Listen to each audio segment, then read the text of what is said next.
Oh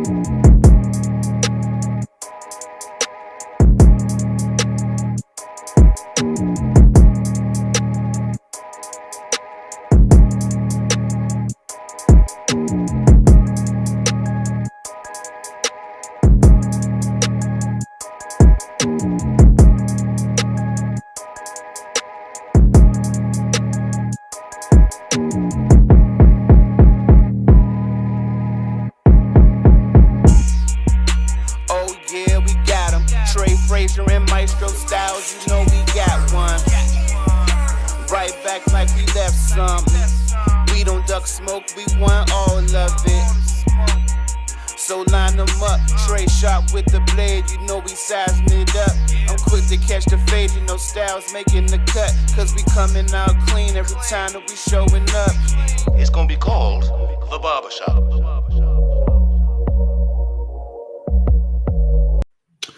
Yo, what up? What's going on, folks? Welcome back. It's a brand new episode of the Barbershop Sports Talk Podcast. We are streaming live on our Facebook page, on the YouTube channel. You can also watch us live on our Instagram at Barbershop Sports Talk Podcast.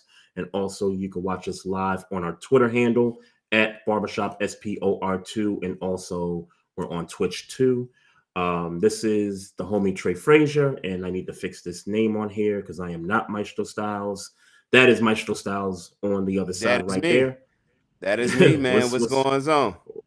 Hey, man, it's a beautiful week, man. Great weekend over the weekend, bro. How about you, man? Not a great weekend, but but good nonetheless, man. I can't complain, man. Outside of if people want to get before we get into sports, I will say that say what you want about look, the verses, man. Cash Money got the hits, but I'm a No Limit person to my core. Mm-hmm. But No Limit won for me. But I seen some youngins talking about Cash Money, Cash Money killed them, whatever. And I was like, cool, if you just like, all right, like obviously Cash Money had bigger hits, but I mean, come on, man, you had to be there. I had some youngins just reminding me how old I am. And they got in my shit about, nigga, you old, and that's why you felt like No Limit won. I'm like, nah, like Mia X was the best performer. MVP. Yeah, you know what I'm saying? Like again, the records, obviously, Cash Money got bigger records. Yep. No argument there for me. But if you're talking about how the songs was played and like they played Number One Stunner, and then he was like, yeah, you know what, Birdman, you did start that. But then he came back with the Bout It. Like anybody who know me, I'll tell you, Bout It is one of the best beats ever made ever in the history of the world to me. So you know what I'm saying? Like, come on, man. Like I'm a No Limit person. That's who I'm, a No Limit person. So I was glad to watch it, even though I had to watch the repeat of it. You know what I'm saying? I shout out to the verses. I hope that ain't the end of verses. So yeah, I'm glad you ended with that, because one of my questions after the verses was over, and I watched it live, by the way, is this verses coming back? Is verses really back, or are y'all gonna take another 2-3 years to try to come up with another versus battle? So I feel like they just had an opportunity to do verses at Complex Con and made it happen. Which, by the way, I got some thoughts about that versus in particular, just pre-game, kind of going into the battle and stuff. They chose corporate over culture, because honestly, if it was up to me, that should have been at the Superdome, wherever in New Orleans. Both of these groups they're not packing no stadium, bro. Well, like you said, Cash Money. Well, like you said, Cash Money, mainstream. I think they could have. I don't think they would have sold it out. I mean, that's 70,000 seats. I hear what you're saying. No, I get that. I hear what you're saying. I hear what you're saying in regard to that. I'm just saying the bigger point is that It should have been in New Orleans. It should have been in New Orleans. I know why it was in Vegas. It was for the event. It was corporate dollars. I totally understand why it was there, but to me it explained the crowd, because the crowd really didn't, get into it like that. I thought if it was in New Orleans, that crowd would have been so much more hyper than the Vegas crowd. Number one, I don't feel like you got a good. I don't feel like you could barely hit a crowd, but I didn't think that was because they weren't into it. I didn't, obviously I wasn't there, but I think that was more of the TV, the TV recording type. You think of thing. You thought it was sound? Yeah. I think they gated that intentionally, so people watching it could get. I mean, you know what I'm saying? I don't know. Like I said, I don't know, but I did hear somebody say. It was. I think it was Ebro. I think I was watching Ebro at the little post show. You know what I'm saying? There was a rack of youngins over there, and you know what I'm saying. The youngins, obviously, back that ass up is a generational song. You know what I'm saying? I think the only song that, and I'm not even comfortable calling it a generational song, but I think the closest thing to it from No Limit is "Make 'Em Say and that don't pale in comparison to Back That Ass Up. I mean, yeah. Oh no, I mean, no. I mean, just talking about as far as how it affected, how it affected the world. I mean, and it's a better song, but it's just it's. But again, not to go into a music deep dive, I am a No Limit fan. There was nothing that No Limit could have done wrong for me outside of outside of not performing well, and everybody for the most part did okay. I mean, P had his moments, Silk had his moments, but for sure. But everybody did a decent job, and like I said, Mia X, yeah.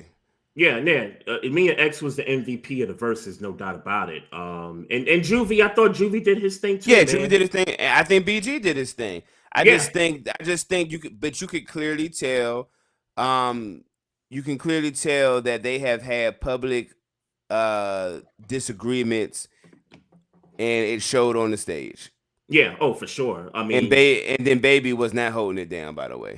If I could express some disappointment in the verses, it's who wasn't there, and we understand why they weren't there. I heard Wayne was in Vegas, just didn't show up. Oh, okay. I didn't hear that. But I heard he was in Vegas, he just didn't perform. But Wayne not being there was a little bit disappointing.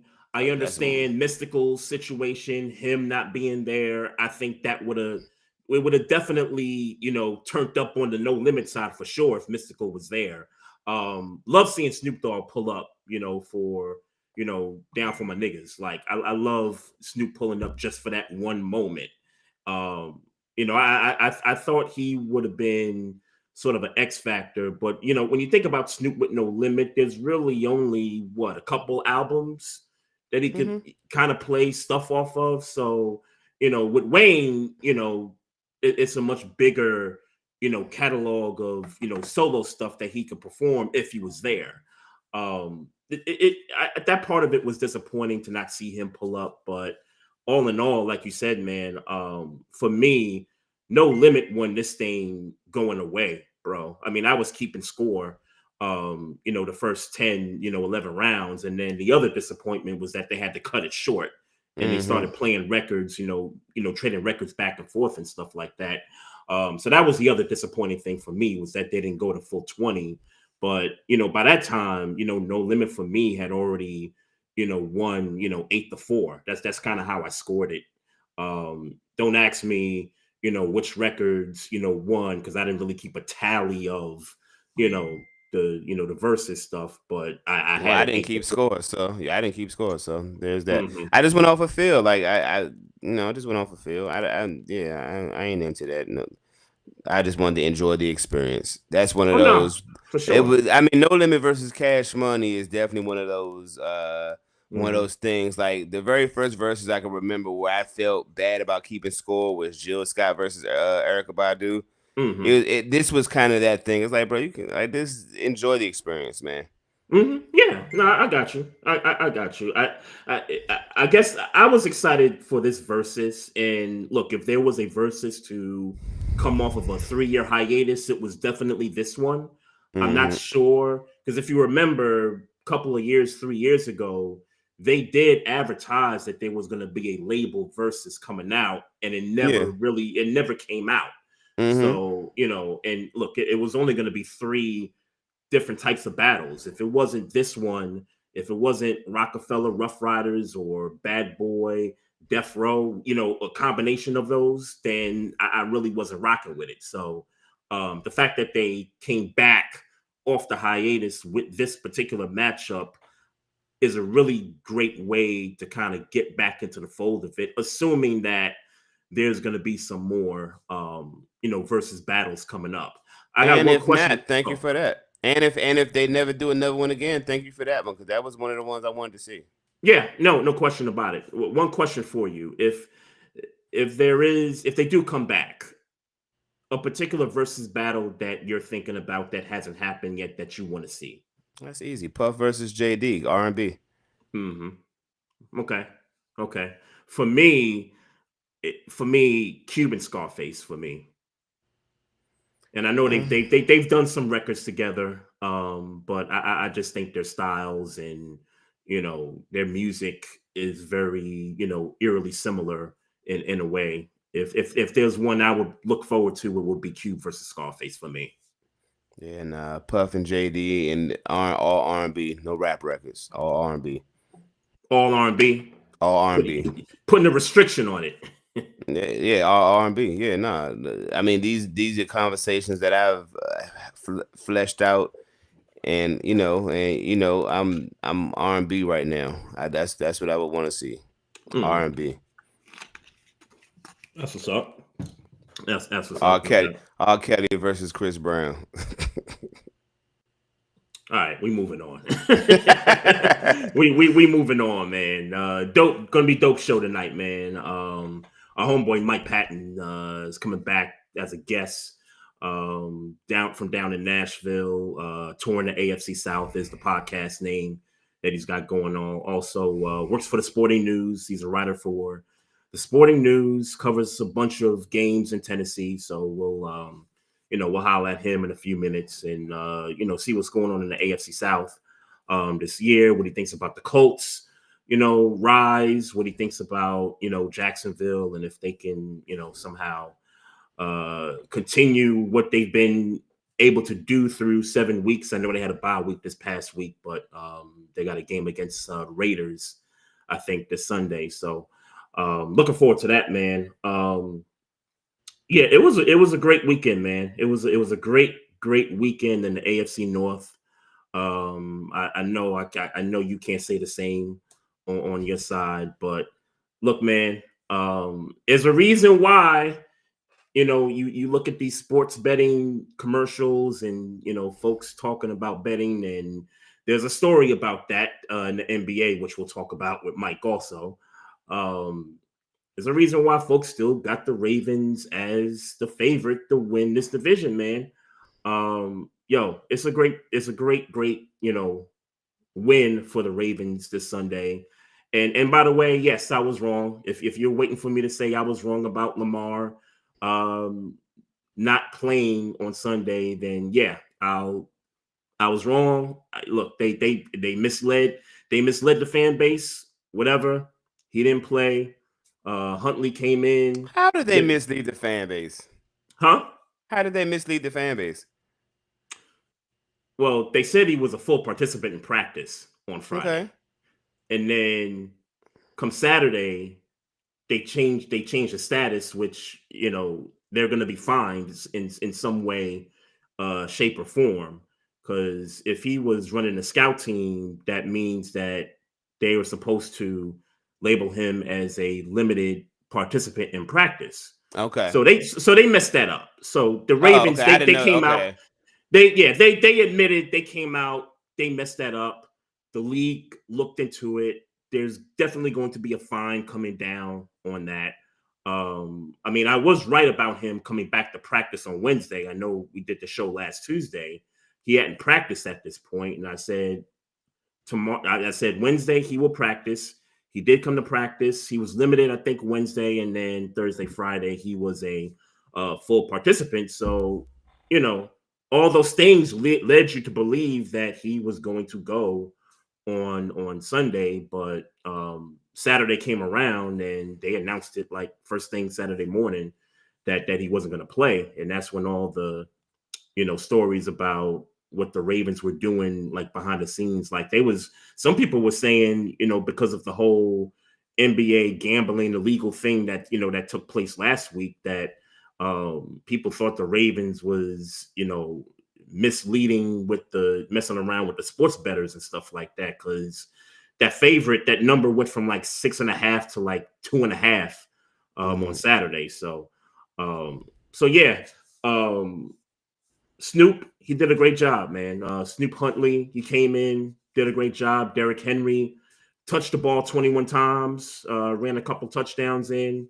And the defense, got to talk about this defense, man.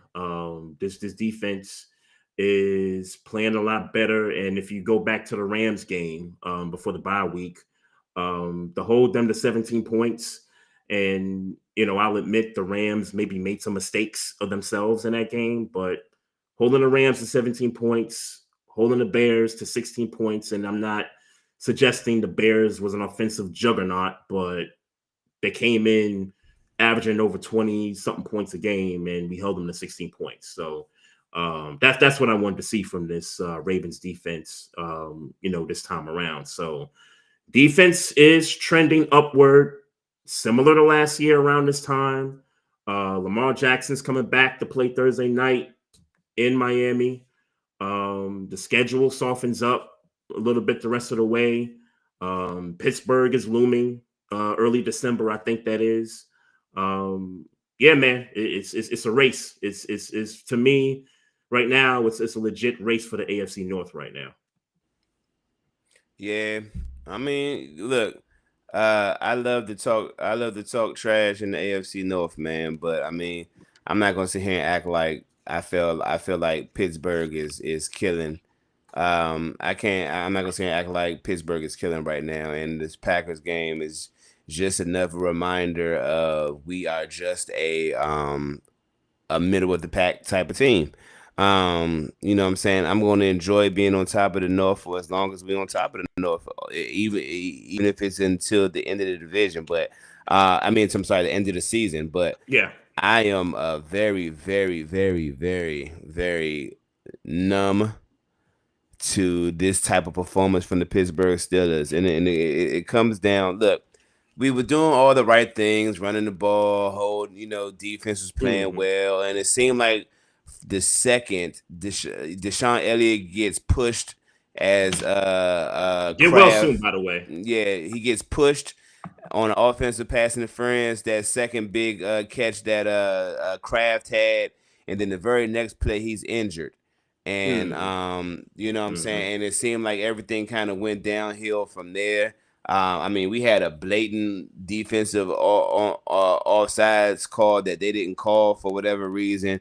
And I'm not sitting here making excuses. I'm just saying that it felt like from those 3 moments on, we were in for a long night, and that really, really, really made me feel like okay. And I watched the majority of the game that Sunday night, but it was just like by you fell asleep, didn't you? You fell asleep. No. I made a conscious decision to just leave. I made a conscious decision to say, you know what? Oh, man. I gotta take these kids to school in the morning. Let me go ahead and get up out of here because they not giving me no reason to stay up. They not giving me no reason to stay up. I at this stage of the game, I can tell when they've kind of packed it in. And I haven't been wrong yet. It's been a rarity where I say, you know what, this is a wrap, and I wake up and we came back and won the game. In fact, it hasn't happened almost in the past. In the past, I'm comfortable in the past 5 years. There hasn't been a time where I was like, you know what, it's a wrap, and leave the game, and then I come back later and it's like, oh, we might get like this how many game. points? Like how many points deficit you talking about? 14.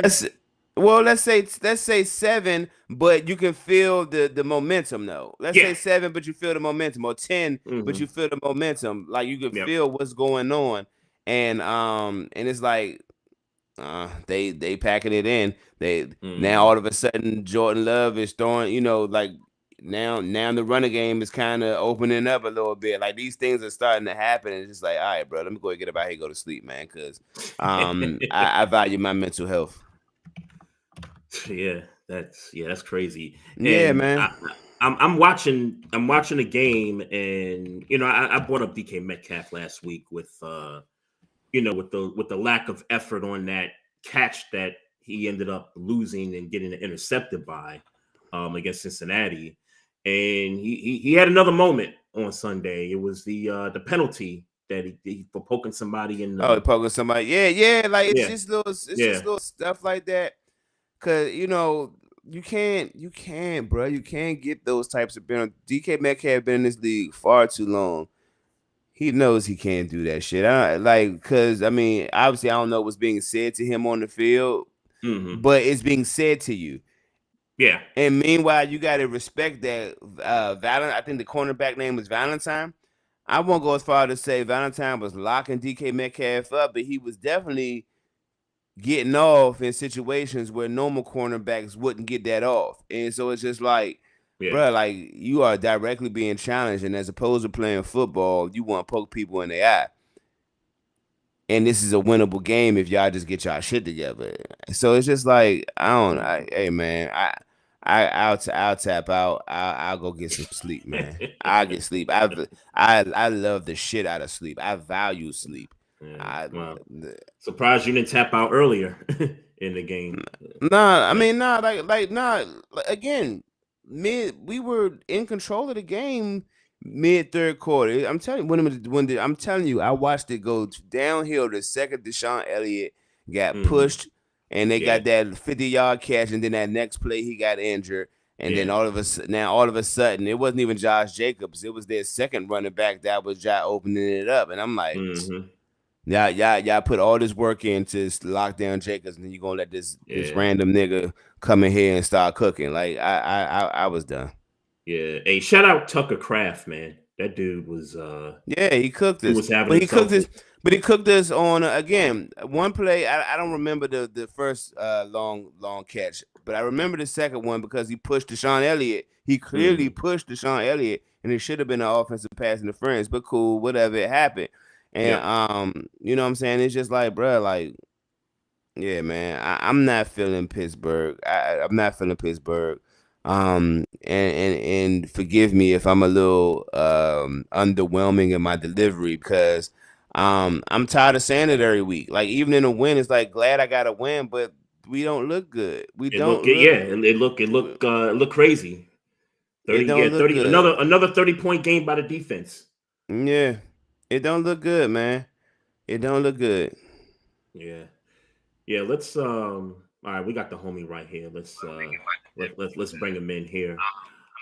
Mike Patton, Touring the AFC South podcast, writer for the Sporting News. Back on with us, man. Was good? Was popping? Can you hear us? Can you hear? Yeah, I'm about to say. I don't think you can hear. Can't hear You anything. can't hear. I can hear you Can you just hear me? fine. Yeah, I can hear you. I can hear Yes, you. I can hear Yeah, I you. cannot hear y'all for some reason. I cannot hear y'all. Oh boy. Don't know what's going on. Okay, give me 1 sec to try something. Gotcha. I'm not sure what is going on. Go ahead. Go ahead. Not Go hear ahead. Straighten anything. that thing out. Go ahead. Straighten them audio issues out.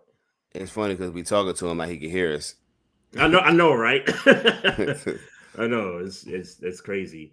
But nah, man, getting back to the Steelers, man, is why he sort that out, man. I just need another opportunity to let Pittsburgh Steelers fans, players, media. Hey, man, please get y'all shit together, man. I don't want my.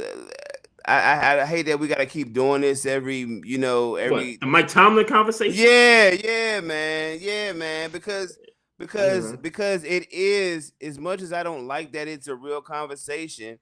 If you're looking at production, it's a real conversation. It's a real conversation. I mean, Yeah. look, I remember saying to you about 2 years ago that I'm like, and in a moment of maybe 3 years ago, in a moment of emotion, I'm like, man, look, man, it might be time, There you and go. Now I can hear you. you know what I'm saying? Bet that's bet. We good? All right. We good? Yeah. Yeah, we good. You can Can you hear hear us? me? Yeah, Yeah. we got you. We got you, Cool. bro. We got All right, you. let me just finish my point, so in case somebody was interested. Hey, look, hey man, it's a real thing. Tomlin, we need you to right this ship. You're gonna lose your job, bruh. I want you to retire a Pittsburgh Steelers head coach. But if you don't get right this ship, they are going to fire you. That's it. And somebody's gonna pick him up right off the street. That's Like, fine, That would but be a team that's down south probably if he yeah. hits the wire. Yeah, like it's just like man, like look, man, the stat the production is real. We expect playoffs. We expect Super Bowl. We don't expect getting into the playoffs and being kicked out in the first round. That's not the expectations in Pittsburgh. So for it to be that way for 10 years, going on 10 years, is a big problem. It's a problem. sheesh. It's been 10 years. It'll be 10 It's years. close getting to it. Yeah, Yeah, yeah. it'll be 10 years. That's Sheesh. a problem. That's a problem, bro. And I'm with you. First of all, I'm with you as a black man. Second of all, I'm with you because I like Coach Tomlin. You know what I'm saying? Like I might, if I have another child, I might name that boy Tomlin. I don't like, I like Mike Tomlin, you making it hard for me to name my new child Tomlin, bro. If you getting fired because we ain't been to the playoffs in 10 years, you making it hard. I want to name my son Tomlin if Lord willing I get another chick pregnant, which is not in my plans, by the way, in case my kids are watching. It's not my plan. I'm just saying, Oh, if it happens, you getting that conversation too by your kids? my kids think they want not to go into a rabbit hole. My Man, kids think they want a sibling. My kids dog, think they want a sibling. yo, it is so like I'm so over it, dog. Like my kids, my daughter is 9, my son's 10, Mike Patton. Um, hey, Mhm. you and mommy gonna have another kid? I'm like, no, I'm 42. I'm done. I'm done. Man, man. I got a 12 year Uh, old 12-year-old girl, so I understand. I got a 13 and I got 13 and 15. And I just got something that I ain't like from a teacher today. So uh, my feet still hurt from taking my daughter to the rack in September on the basketball court. My feet still hurt from that. So I don't want another child. I don't. Working too hard, man. Yeah, Work man. smarter, not harder, man. Nah, I mean, you got to take her on the court, man. She want to play ball, you got to take her on the court. Make sure, you know what I'm saying? If she ain't got no comp with me, she certainly ain't got no comp with people her age who actually, you know what I'm saying? Because I ain't like, I mean, I know how to play the game, but I wouldn't go out as far as to say that I can go out here and hoop with whoever I want to hoop with. Like that ain't who I am at 42. I So I'm definitely ain't like, running no full court. I definitely ain't yeah, doing that. I can actually Nah, that's run a full. pass. I can actually do it. Now, if am I doing full sprints? I ain't never been fast. I always been fat. So it's not like but I can do it. I can do it. But Okay. yeah, I'm not trying to do it. No. that's a fact. Yeah. That's a fact. That's a Word. fact.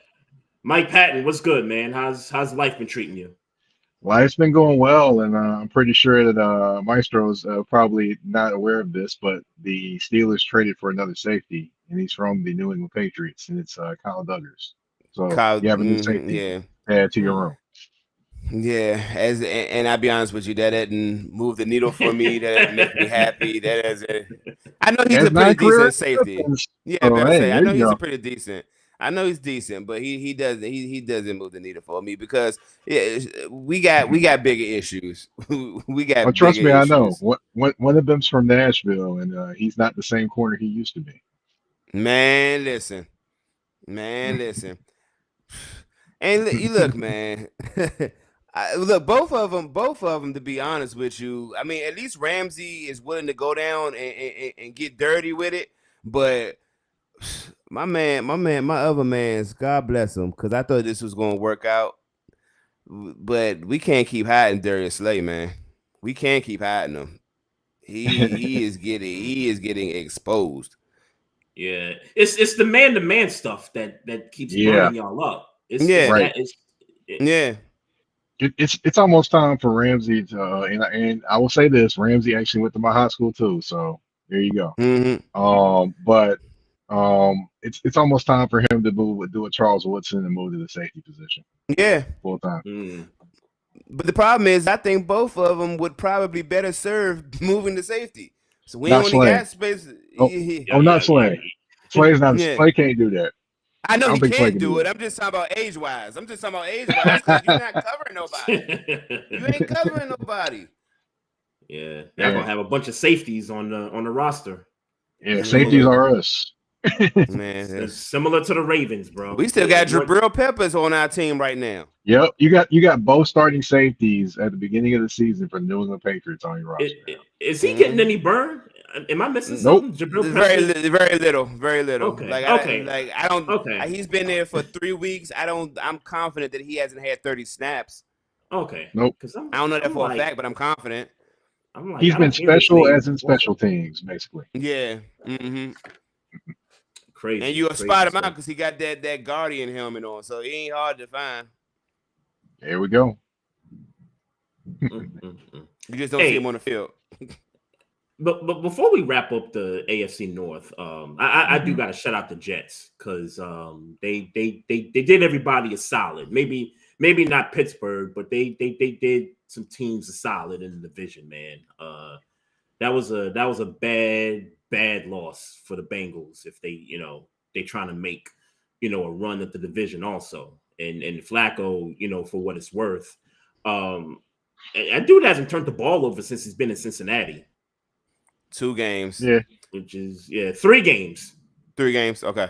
3 games. Yeah. I mean, because I'm shocked. Yeah, me too. Well, I like to give Flacco a 4-game cushion. Like, he going to play good for 4 games. And then along that 5th game, it's like, oh yeah, I forgot y'all, I'm 40. And you know what I'm saying? And then he'll remind me 40 again. But even in those good games when he was with Cleveland a couple years ago, when he was did good have for some one. of those good games, but he was still throwing picks though in those games. And the thing was, every game he plays in, he's going to give a defense one time to pick him up. He's going to throw one right to you. All you got to do is catch it. Right. Yeah. I mean, he hasn't thrown any since he's been with the Bengals, which is I'm shocked. Which is crazy. Yeah, I'm shocked at that too. But yeah, every now and then he will throw you one. It's probably going to happen at some point in these next couple of games. But shout out to the Jets, and the Jets got their first win of the season. Yeah, so. Shout out to the Jets for sure. Hey, and that forever dance down the sideline of Aaron Glenn will never get old. That will never ever get old. Man, love it. I couldn't think of the name right now. Sorry. And folks, by the way, I'm not drinking a beer or anything. This is sparkling water. No judgment on this podcast. I was gonna say, you good, man. Long as we got you off before you got too drunk, or you been all right. I don't drink on the job, man. I don't drink on the job. Nah. If you had some black vodka, we'd be okay with it on this side. So nah, man, I can't drink on the job, man. I gotta stay focused, man. Task in hand. I respect it. I respect it. Hey, tell us about these Indianapolis Colts, because coming into the season, we had no expectations. We thought Daniel Jones was going to be the Daniel Jones coming from the Giants, and it's funny because we had Megan on a few weeks ago, back over the summer, and one of the things I made mention of is that, and kind of a devil's advocate conversation. I wonder if the staff with the Colts feel like they can change Daniel Jones the way the Titans changed Ryan Tannehill. Now, he had Derrick Henry, and we saw how that, turned out to be for a few years. This is starting to look like what them Titans teams was doing. Serviceable quarterback, strong running game, a unicorn at running back. It's kind of mirroring each other. with Jonathan Taylor being an MVP candidate. So what's different about this team, versus last year? Obviously, the quarterback changed, but like the other parts of the team, offensive line, defense, like in your opinion, what's changed? Well, what's changed is you have a quarterback that doesn't turn the ball over and a quarterback that actually can make plays. Um, I haven't heard the comparison between the Titans and the Colts. That's a good one. But what I would say is Tannehill made plays, but Jones can actually make plays. He's throwing the deep, the intermediate, the short routes. He's standing in there when pressure is on him and making throws. Alec Pierce looks way better in terms of you've seen the whole route tree from him. He used to be just a guy that just throw it deep to. You're seeing Michael Pittman Jr. catching miraculous catches. You're seeing Josh Downs actually be the weapon they thought he was, and Tyler Warren. So like all these pieces are now in the right place, and you have a quarterback that actually is understanding the offense. And one thing that is being underplayed is that Daniel Jones and Shane Steichen are both football nerds. So they sit there and watch football and go over games backwards and forwards before you even get to the game. And these two will actually fit together in terms of that aspect. That's why you're getting the best out of Daniel Jones that you have ever seen in his entire career so far. And just that along with Jonathan Taylor and that strong offensive line, which they have from year to year to year. I mean, you've got the best offense in the NFL right now, 33.8 points per game. Yeah. Point differentials like what, 80 something points or something crazy like that? Man, it's stupid. It's stupid crazy.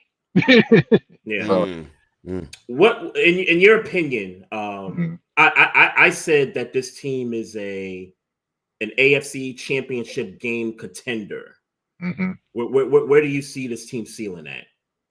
I see them as being a definitely an AFC championship contending team. I'm not sure I want to put them on the level of being a Super Bowl team, just because, Lou Romo, God bless him, that defense is definitely doing its thing, but you don't have one dominant pass rusher. You have a collection of guys that are making things happen. You have like six guys that have 2 sacks or more on that team. They're being led by DeForest Buckner in sacks, the ageless DeForest Buckner, by the way, with 4 sacks. And right now at cornerback, you got Kenny Moore as your slot guy. You have Mooney Ward, who was going to be your shutdown corner, but of course he's having concussion issues because he's had 2 concussions, with the second one being given to him by his own player in warmups. So yeah, you're a little shaky in terms of that. I will say that Bonham and Cross at the safety positions, they're definitely solid, especially Bonham, which Bonham actually meets with Lou Anarumo before games during the week, and basically has created an open door policy for any player to come to talk to Lou Anarumo if they don't understand something, go and talk to him one-on-one. He breaks it down and they're good. So the communication and everything can make up for some of the things, but I'm not quite ready to say they're a Super Bowl contending team, but definitely a championship game contending team as well. There. Nah, look. Let's be very, very clear. They deserve their flowers. Shout out to the Colts. They're doing their thing. I'm not prepared to say this team is going to the AFC champion. I just can't do it yet. It happened too fast. You know what I'm saying? The success kind of happened too fast for me. I think again, Daniel Jones deserves all the credit in the world for how he's playing right now. Jonathan Taylor, obviously, Tyler Warren, obviously. But I feel like once it gets cold, a switch might flip, and it's gonna be like, oh man, we got here early. We got here. I don't know. I'm not saying because they are whatever, inside, so don't really matter as much because they're inside. So no, because I'm not saying because of the weather. I'm saying because it's the playoffs. So I just got you. So okay. I'm feeling like a switch might flip. Like, oh shit, we in the playoffs. No expectations. Hungry. The Wolves is out. You know what I'm saying? Like I'm just throwing a scenario out there. And I feel like they've played Denver once this year. Matter of fact, was their only Yes. loss? Their They only played. They're loss. only. They're Two only losses losses. to the Rams. Okay. Hmm. So I feel like if you told me right now, Colts versus Denver, could Denver go in Hmm. there hungry in a wild card game and upset the Colts? Yeah, Possibly. you know what I'm saying. Yeah, Yeah, you know for what I'm saying. sure. I just Yep. so I just don't know as well as they're playing right now. If I look at the Colts and I look at Denver, the Colts look like the better team on the Mm-hmm. field, but Denver looks like the hungrier team. So and that's why I mentioned Denver example wise. Like And I the could experience at coach and the experience at head coach, I think that sure that plays too, a part into it also. sure Yeah. that too. Yeah. But I'm just saying Do I when I have to look recognize at Sean Denver. Payton though on the show? Do I have to really recognize Sean Payton on the No, show? never. Okay. You never Thank Not have you. to. really. Thank you. You Thank never Not you. have really. 'Cause to. Not I was really. about You to. I was never about to have wonder what was to. going on here. Yeah, never. You never have to. You never have to. You know what Yeah. I'm saying? But just take that as Denver, AI. Gotcha. Denver looks like a hungry team right now. They look hungry. Yeah, and not saying the Colts don't got it. I'm just saying Denver look hungry. So could I see that situation happening where the Colts feel like we the number one seed, we the number two seed, however it pans out, and Hmm. get a hungry Denver in the next round. Well, in the wild card, so I say number two. Yeah. You know, could that happen? Sure, Yeah. absolutely, I can see that Yeah. happening. And I think you could say the same thing about what New England's been doing also. Like Hmm. Yeah, you draw New England to go to Indianapolis, and that, that's a hungry team. Again, head coach got experience there. Hmm. Yeah, they calling I could Drake definitely May see that. MVP, right? They calling Drake May a That MVP is candidate right crazy, now. dog. That Like is Look, from where we crazy. talking about? I can't even be mad at it, but because I actually saw him in person. What, last week or a couple weeks ago? Yeah. Saw him in Uh-huh. Mm-hmm. person, and Mm, the kid could play. And the throw he made before halftime, where he threw it over the top of Snead and Quandre Diggs. By the way, Titans fans, I'm gonna just say this right now: on that touchdown pass, that wasn't all Snead's fault. It actually was Quandre Diggs, because Quandre Diggs is supposed to be in cover three, and he threw it Mm-hmm. right over the top of Quandre Diggs. So who's your Mm-hmm. safety? Quandre Diggs. So that was more his fault than Snead. But anyway, back to that throw. That throw was on the money, and Boutte didn't even have to break stride. He just Right. caught it right there. So, and then, but he definitely has taken that next step forward, and he's definitely doing something that I think Titans fans hope to see from Cam Ward going into year two as well, and for Yeah. more this year too. Yeah, for certain. What's your thoughts on Cam Ward and the Titans? I'll say this, definitely, were people expecting more in terms of being better this year? Yes, but unfortunately, it did not happen. Things didn't come together the way they thought it would. Coach got fired, and it is what it Yep. is. But the thing is, with Cam, you were going to have a roller coaster coming into the season. You're going to have great plays, and you're going to have learning plays. The great plays are him rolling out, making things happen off script, and just dialing it up, like throwing it across the field to Alec Iomanner while he's fading out of bounds at the 20-yard line. That was incredible, and I saw that play happen live, and I still was shocked that it even happened. But then you have other plays where he's holding the ball and he's trying to make something happen instead of getting the quick, give it to your running back. He's right there and you can get you about 5 or 6 yards. So he's kind of still finding the balances of when to go for it, when not to go for it, and those type of things.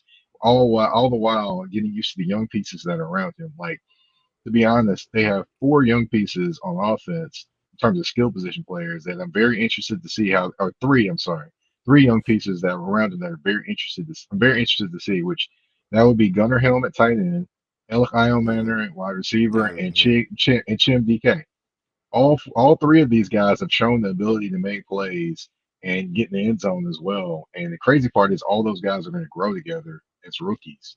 Now they just have to, of course, get solid in terms of offensive line, which Peter Skoronski, for what it's worth, he does not get the credit he's due. That dude's the truth, man. He's the truth of God. Yeah. Hmm. Yeah. But they just have to continue to build everything else out. JC Latham get healthy, which he's dealing with a hip injury, and those different things. So they can do those things. I could see the Titans making strides maybe next year, but not this year per se. They're still in the learning phase. And defensively, they're trying, but they did trade Roger McCreary to the Rams. Right. That's one of their best defenders actually traded. But a lot of disappointment. But I will say, all the rumors about Jeffrey Simmons, they really don't want to trade him. That is true. That's truth right there. You said they do not want to trade him. Why do you think the reason is for that? The reason for that, look at his play. That dude right there is the anchor of this defense. He is the best player on defense. Right. Might as well say he's the best player on the team. And you don't come across these type of guys very often. He dropped like 20 pounds this season, going into the season. Kind of had a body assessment or whatever. Yeah. And in doing that, he dropped 20 pounds. He got quicker, got rid of some of the inflammation in his body actually this offseason. And you're seeing the results of that when he's out there playing. That he has got to be, when he plays, he's got to be playing like the best defensive tackle in NFL. But you just don't know it because they're not winning. So, yeah. Is what it is. We never pay attention to the teams losing unless we're a fan of the team. So that is an absolute fact. Or unless you're covering them. One of the two. Yeah. Oh, that part. Right. That part. Yeah, for sure. And you've been covered in a lot of Titans games for sure. They play the Chargers this week, man. Oh, you can go ahead and add that to the L category. Cancel Christmas. Justin Herbert and them, but they still can be the Chargers from time to time. So I never put that past them losing this game. That's true. Yo, I heard somebody on radio say a couple of days ago that they think Steve Sarkisian is going to leave college football to come coach in the NFL. Titans obviously got an opening. Would that be a good fit for the Titans? I don't know. I'd have to go back and review a little bit more of his tape with the Atlanta Falcons when he was offensive coordinator there. That would probably have to be a little bit more what I'd have to do before I give an assessment there. But just looking at it on his face, might be okay. But I'm not sure they want to go that route in terms of the new head coach for the Tennessee Titans. I think they want to go with a more experienced person. But we've said all these things, and I've said some things, and then they turn around and go the opposite of what I've said. So we'll see what happens. My favorite pet peeve and my favorite thing that I like to bring up to you, Mike Patton, is your Traylon Burks take. As about I can't be right all the time. I can't be right all the time. That's a fact. Hey, you shot your shot, man. So yeah, good, for man. sure.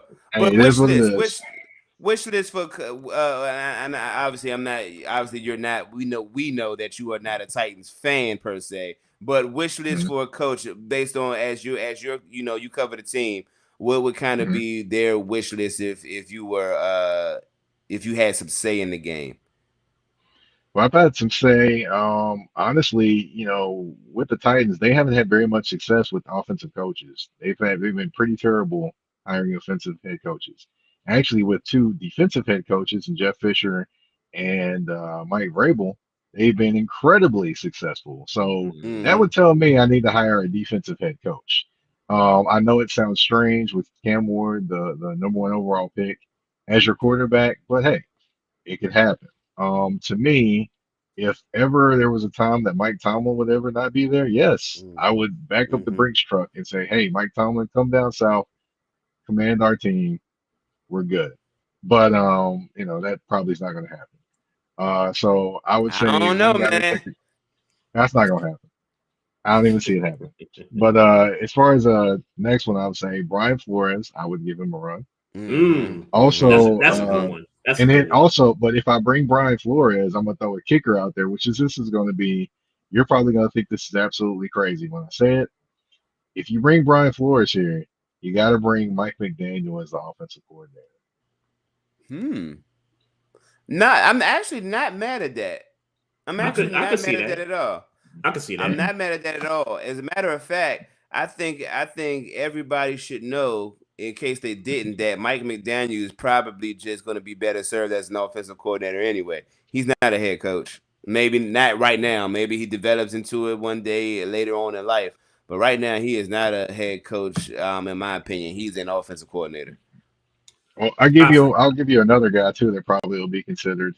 mhm. Um, and I would say probably his name's been mentioned a lot, and that is Mike McCarthy. I've heard that name a lot, and the Yeah. reason why I Mm, would say that is I believe there's a connection between McCarthy, Morganzi, who is the general manager, and Chad Brinker. I think all of them at one point in time were at the Packers, were in the Packers organization. So I think that's where the mm, connection is there. okay. Yeah. Haven't heard McCarthy's name in a while, but I Hmm. tell you this kind of going um back to Mike McDaniel is that I've heard a lot of Falcon fans, especially after this weekend's game, Hmm. um, looking for a guy to run their offense because whatever the hell they're doing in Atlanta, I have no idea what the hell is going on down there with the offense. And it's funny because they beat the Bills a couple weeks ago, Hmm. Hmm. and in the locker room, Coach Morris was saying, "Hey, we got the best running back in the NFL, Bijan Hmm. Robinson," Hmm. and yet you ain't get this nigga involved in the game plan against Miami. Like, what are we doing? What are we I don't doing, know. yo? We're running a scripted movie. That's what they're doing. Say, hey, we're gonna do this, Yeah. all these different things, and make it happen. That's basically what. Well, I would say this. The game plan changes when you have Kirk Cousins in there. Yeah. That's all I can say. But I would think that's more reason to hand it off and hope for a miracle. I mean, look, Bijan Robinson is obviously potential wise. I mean, I think he could definitely be the best back in the league potential wise. But I mean, right now, Mhm. at least my vantage point from him is like he's the guy who's good, definitely a front, a running back that Yeah, you a starting running back. One of the, I mean, yeah. You see the what talent. we say, you see the talent. That's what I'm getting at. You see Hmm. that Hmm. this dude could be something. He just ain't necessarily whatever.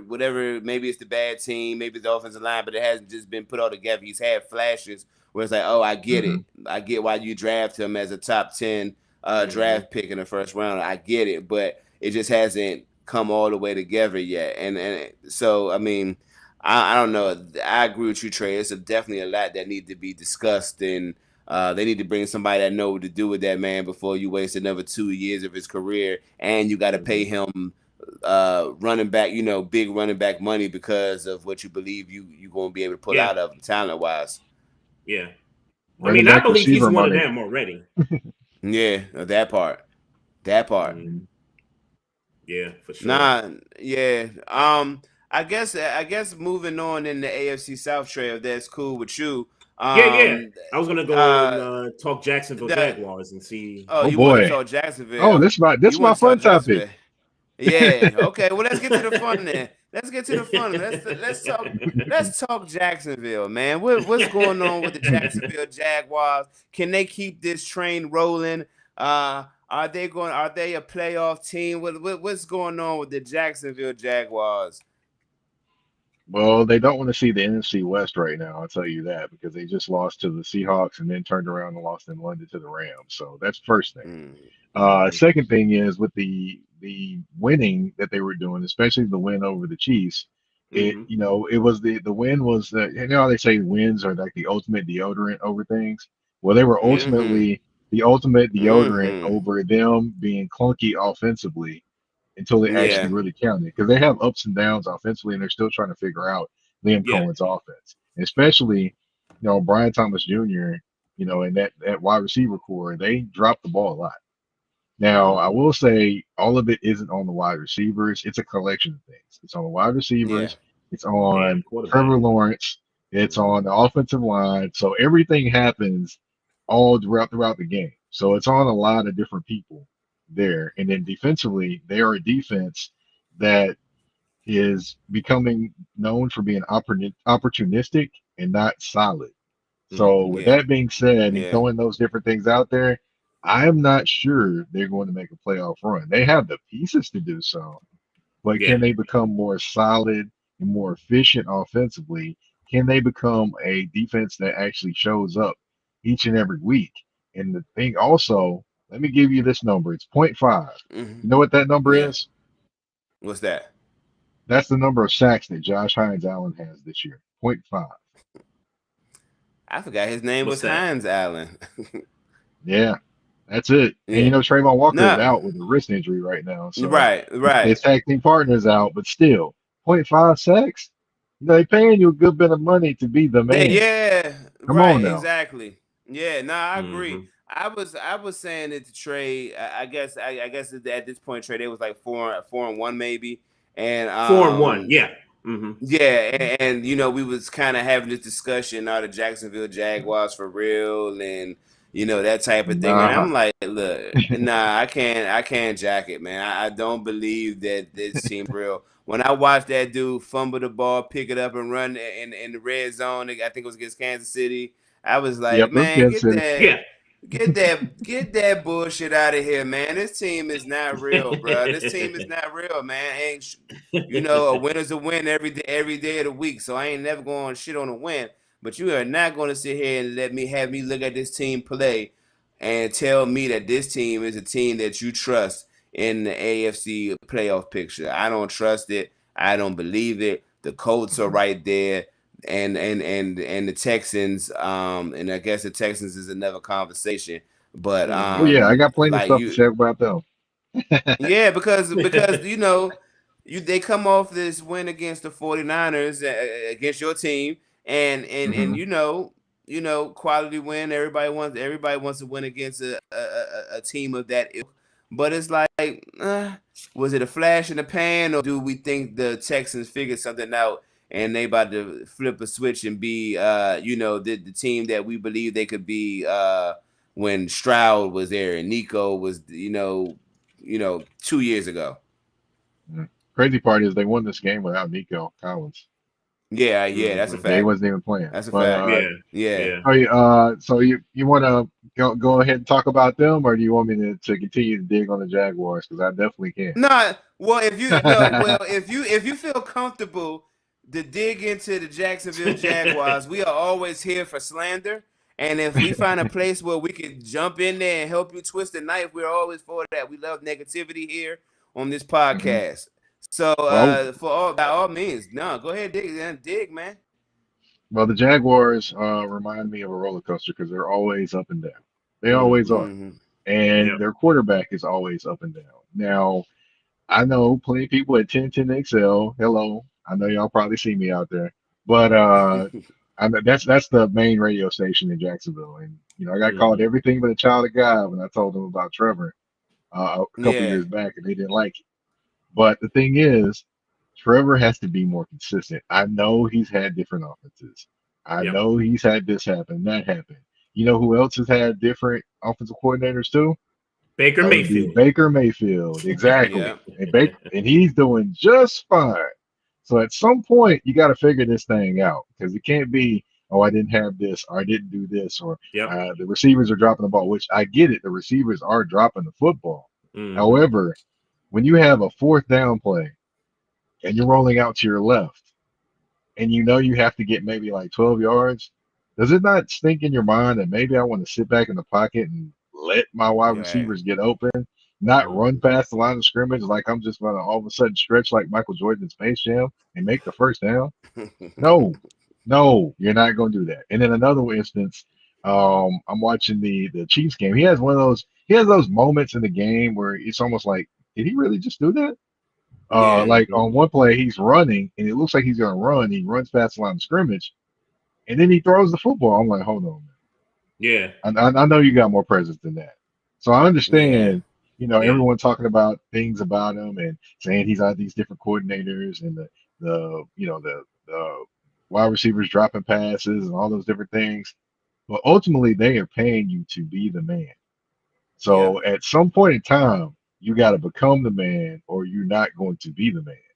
And that's Yeah. where I am with Trevor Lawrence, to be honest. And they said he was a generational quarterback when he was getting drafted, and honestly, I think it could be a solid quarterback because generational has left the stable It's ran off in the Yeah. field, and you're not finding that again. Yeah. With him. Yeah, that ain't happening.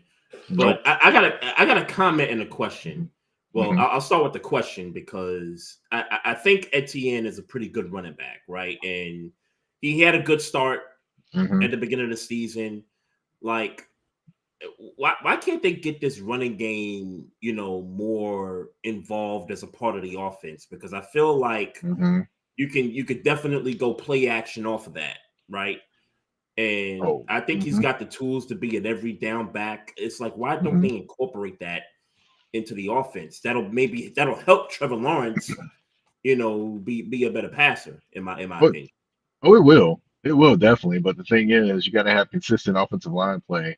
Patrick Bakari hasn't necessarily been solid. Walker Little Mm-hmm. has been kind of in and out. The running joke that I have with Kyle Nash, the student of the game, who does the Duval Dive podcast with Travis Holmes. Mhm. What I have a running joke with him is Walker going to show up little in the game. That's what I literally say. We literally say this every Yeah. single time. And of course, this year he has shown up little at times. So, and then you just got pieces there that don't show up all the time. Now, at the beginning of the season, going into the Chiefs game, they were the number 4 run offense, I'm sorry, in the NFL. Mm-hmm. But since then, I mean, they've got one game with the Rams and garbage yards that Travis Etienne had, and then the other game, I don't even think he got 50 yards versus the Mm. Seahawks. So that running game has taken a steep decline since that game versus the Chiefs, and you gotta start calling out guys. If you're the leader of the team, I Yeah. think not only calling yourself out to play better, but you also have to call on your other guys to play better, your protection up front to play better. And honestly, with Travis Etienne, this is a huge year for him because he's on the door Exactly. of getting paid. Mm-hmm. And Yep. honestly, he was one of the guys I thought would get traded. I thought they would go more with their younger running backs, Me but he too. Mm-hmm. showed up in the first 4 weeks, and I was like, oh, Yeah. okay. But I think he'll probably end up staying there for the rest of the season. But I'm not sure he's in their long-term plans at all. Yeah, I can see I, that. I yeah. can see Totally. that for sure. But this schedule though, I got the Hmm. Jags schedule up here, and Hmm. I hate to be a devil's advocate because I definitely love piling on the Jaguars here, but Hmm. their tough games is kind of you talk about the NFC West. They've Hmm. gotten those games out of the Out way the already. way. I mean, Hmm. Yeah. Arizona's the only team left on their schedule from that division, but Hmm. they still got to play the Colts twice. Denver's Hmm. on the schedule in December, and they got the They got the Chargers in Texans. 3 weeks, and the Yep. Texans. And the Texans, Hmm. you got to factor the division games is always, you never know. Right. Um, I mean, if they could tighten their offensive play up, bro, like they could they could get the 10 wins. Now they might lose a tiebreaker and Hmm. not get in because of it, but I mean, I could see 10 wins out of there if they can get their act together. Because they could beat, I mean, they Nah. could sweep because they could sweep the Titans if they get Hmm. right, they could sweep the Titans, they could Right. beat the Jets, they could beat the Cardinals. Um, I mean, I don't see them, sweeping the Texans. I could see them splitting. They got the Okay. Raiders this weekend. They got the Raiders. Like the Raiders are Hmm. terrible. Like you got to be able to beat the Raiders. Like those Hmm. kinds of games. If we want to take you seriously as a playoff team, those the games you got to win. You know. Yeah, I don't you're take them right. seriously as a playoff team, so so I could you can expect a strong 7 wins, 7-10. I, I'm, I'm a, honestly with the Jaguars, I actually had them as potentially being a dark horse to win the AFC South this year. That's what I had them as yikes. before the season. Oh, But the Mhm. reason why I before had the them that season. is, but I had them as that because I looked at the potential of this team and the pieces that they have. Right now, those pieces are not playing to their potential, but it is halfway through the season. You got a whole half a season left to go. They can Yeah. still potentially win this division, or I would say it would take a lot for them to win this division. I'll give You you got to that. It sweep would the take a lot. Colts. They would have to sweep the Colts, You Yeah. have but So to. that you it would have to. take a lot for them to win the division. Do I think they win the division? No, not at this point. But they still could make a run for the playoffs. That could happen. But it just they just have to get themselves together and play the potential of what they are. And also, for the love of God, will they please quit yo-yoing Travis Hunter as to what he's doing? One week you Yeah. have him playing a ton of offense. The next week you have him playing a ton of defense. I think you need him as a playmaker on both sides of the ball, no matter if a team they're playing is very physical or not. That's the reason why defense every week, guys. If it's a physical team, like is in, kind of beat you up, Yeah. run football team, that's why they don't play him Yeah. defensively. During those games, like the 49ers game, he didn't play a bunch defensively because the 49ers are a beat you up type team. So to Right. be honest, Right. you have to allow him to grow as a player, play him on both sides of the ball, do the things that he wants to do, and you will see what you have or what you don't have and what you can expound upon if you do so. But Mike, I wonder if that's more schematics than just them just not wanting to balance out Oh, his snaps between offense and it's defense. scheme. It's scheme, definitely. I know Yeah. that part. But Mm-hmm. to me, I'm just like, okay, you didn't trade up in the draft to pick and choose when you're going to play him offense one week, defense another. You traded up in the draft Yeah. because he fills two positions for you. Yeah. Exactly. Yeah. Exactly. 50-50. 50-50. 30 snaps on Yeah. offense, 30 snaps on defense. I get it. Hmm. I get it Yeah. 100%. You can't. Yeah, you got to use him how you drafted him. Like otherwise, he's just another wide receiver or just another cornerback. And when you put Hmm. him at just another wide receiver, he's not a number one pick. And if you put him as just another cornerback, he's not a number one pick. He's a number one pick because you put him in because he has the ability to do both. So I think you definitely need. I'm not saying the Jaguars punt and then he goes immediately back and goes back out on the field. That's not what I'm saying. But I am saying, I mean, where is he valuable? Is he valuable in a nickel? Can we put him in the nickel situations? Could he put him down in third down situations? I'm not saying he has to necessarily be a shutdown corner. I'm saying he has to get snaps, and I think Mike saying the same thing. He has to get snaps at defense and snaps on offense every game in order to justify why you would pick him number 2 overall. Hmm. Right. Yeah, you Yeah, can't I just agree. make him a wide. Yeah, you just can't make him a wide receiver. Give him 75% snaps wide receiver. Like literally, it should be 50-50. Mm-hmm. If Yeah. that means you gotta take, if that means you gotta take a series off on offense or take a series off on defense to kind of make sure it's evened out, cool. But yeah, you need to be you need to be utilized in both sides of the field every single game. Yeah. That could And be the the thing difference in them making the playoffs or Mhm. not. That could be a I huge difference in that. thing also they need too is they need Greg Newsome to play better.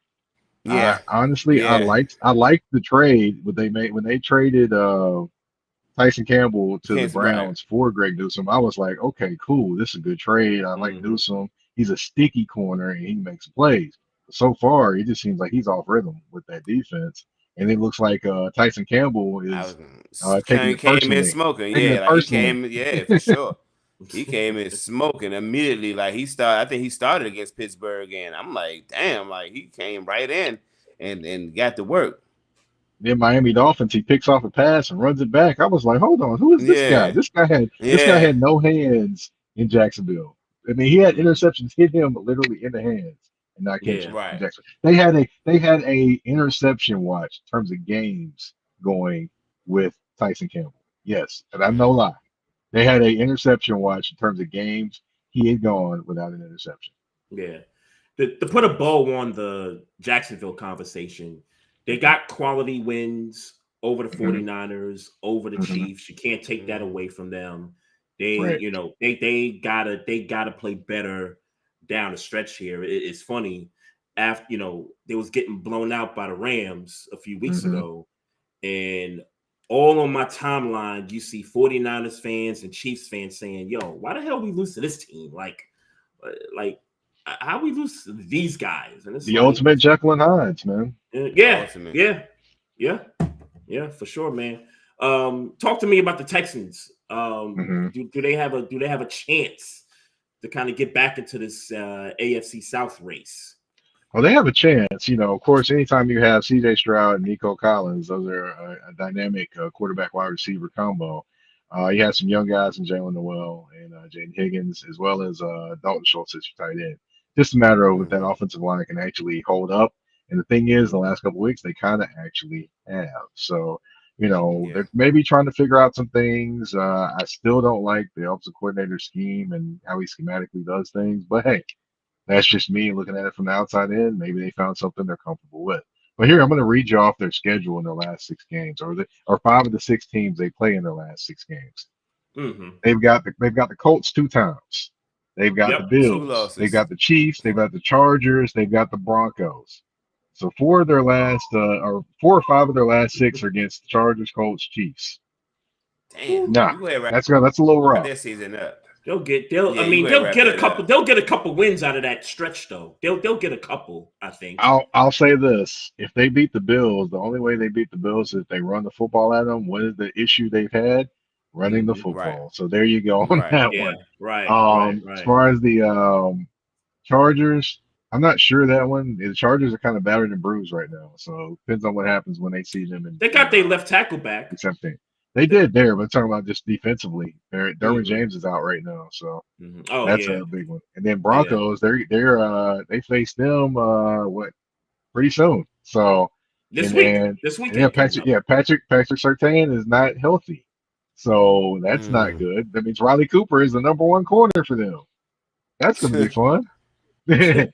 No, Riley Cooper actually is not bad. I'm picking I hear Dominic Foxworth and Belani Jones and their talks on Riley Cooper. He's not actually bad. I just like cracking jokes. But but yeah, the biggest thing with them is offensively, keep getting Woody Marks involved. The rookie out of USC is definitely someone that makes plays for them, whether it be the passing game or if they use him on the edge the running game.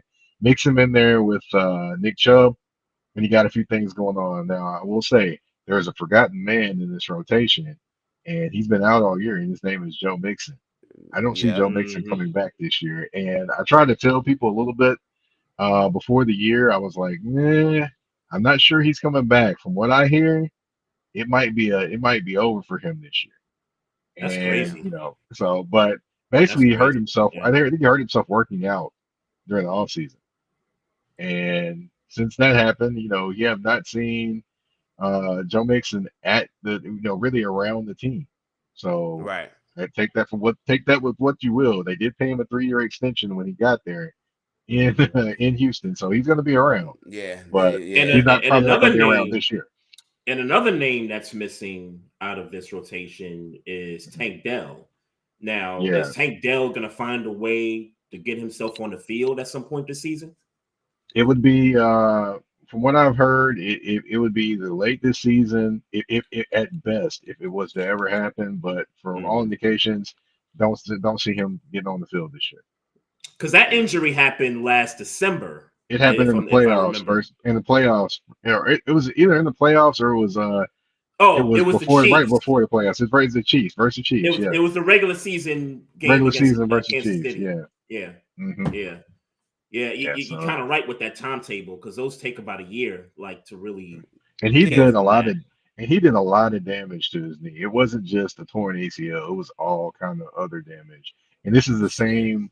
It might have been the same leg that he broke his leg. Broke his leg the previous year. I think it might have been the same leg. I'm not for sure, but either way it goes, it was a lot of extensive damage to that knee and leg area. And he's not necessarily the biggest guy to begin with. So I'm rubbing my knee thinking about those types of things that could possibly be damaged in this knee. Let's talk Steelers Colts, man. Okay. Let's talk Steelers Colts. I wish I had some type of a colorful we gonna do this and we gonna do that.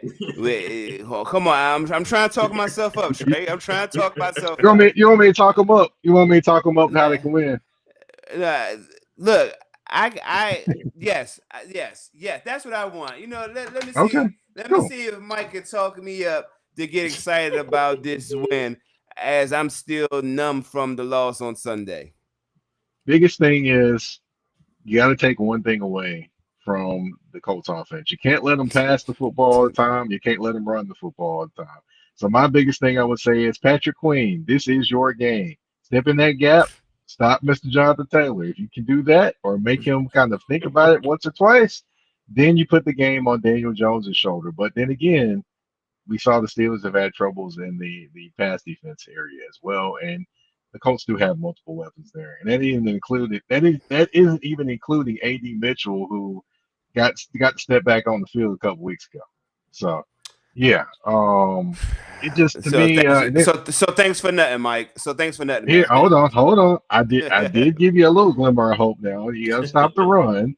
And with any quarterback, you got to rattle the quarterback, and y'all definitely have two guys that can get to the quarterback, and Highsmith and T.J. Watt. If those guys can rattle Daniel Jones just a little bit, get to him, make him get off the spot, maybe you can kind of limit the big plays and make him have to check it down to shorter plays, which means you come up, make the tackle, and you get off the field. But I will tell you, they've only punted like 12 times this year through this many games. Yeah. So yeah. Yeah, so that didn't help at all, man. Patrick Queen. I gave you a glimmer of hope. I didn't say I was going to open the door wide open. Because it's funny, man. Because before the bye, I was singing Patrick Queen's praises. Like he might he's figuring it out. He's figured it out.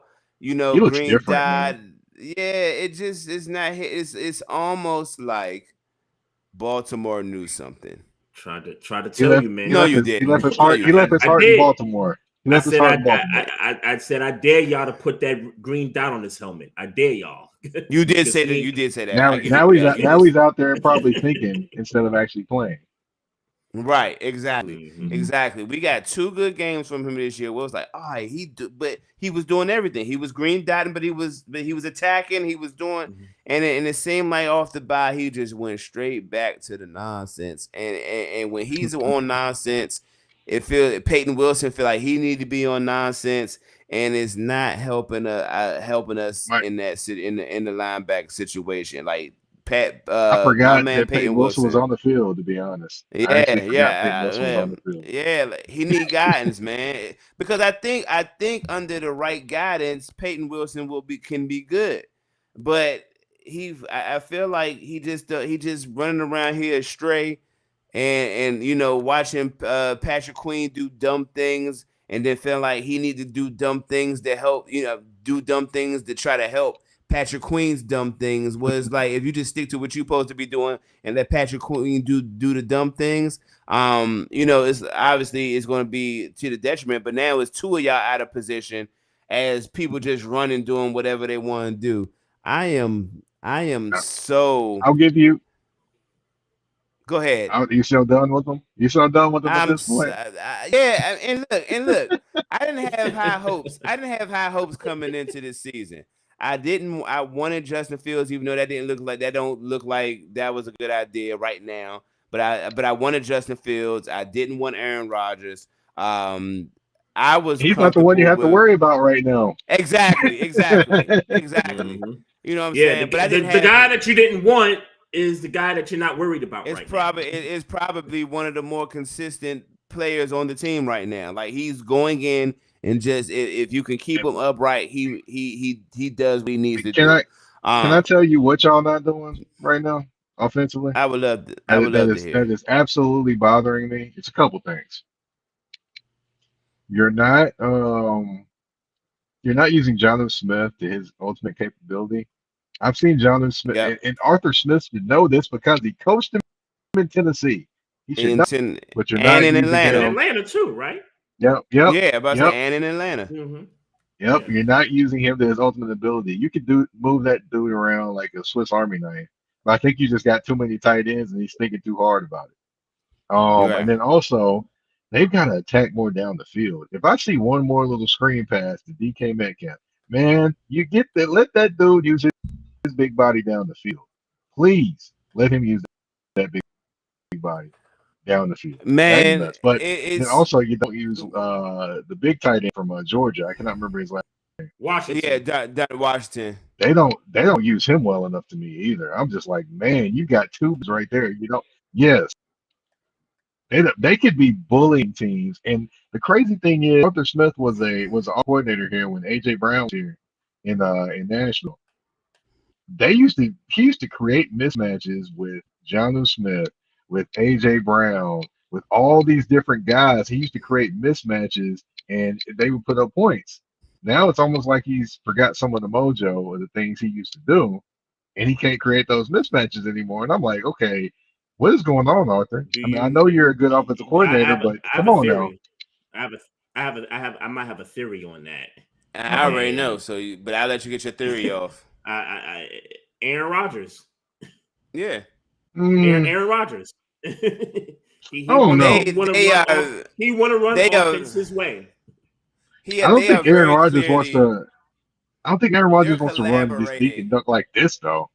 Not like this, though. I I mean, ugh. I think I think they do because one, the offensive line has not been great. This is a young offensive line who's had moments where they've been good and moments when they have. He don't like getting hit. Like most Oh quarterbacks yeah, don't well, like getting hit, but hey, he's definitely he's 41 years old. He's 41 years old. Of we the course he same don't. Yeah, age. We the same yeah, age. Like yeah. we are literally Right, all the same age right. here. And he is on a football field with 20-year-olds. I mean, I think Siamalu might be 28. He might be the oldest person on the offensive line in Pittsburgh, and everybody else is under that. They got to block other 24-year-olds, and they are losing more often than they're winning. So he says, I got to get this ball out 2.6 seconds to protect me. I I think mean, he. I mean, hell, you got Broderick Jones tackling Aaron Rodgers in celebrations, and So not only is he getting hit by defensive players, he's getting hit by his own teammates. And So he said, let me show y'all how to do this job, defense. right, y'all This is not what you even do. hitting him. Yeah, you're not even hitting him. Like yeah, like and it's just we. I will say this: I have faith that if we can keep this offensive line together, that they will eventually become a good offensive line. Zach Frazier, Mason McCormick, Siamalu younger, but Troy Fartano. Like we got, I think if we can keep this core together. And what's my man from South Dakota? Mason McCormick. I like this team. I like Spencer Anderson from Maryland. I like this team. But offensive line, they just have to get it together faster because we got a 41-year-old who he want to be able to do what he do. But if he got to keep throwing the ball fast because he's scared, y'all not going to protect for longer than 3 seconds.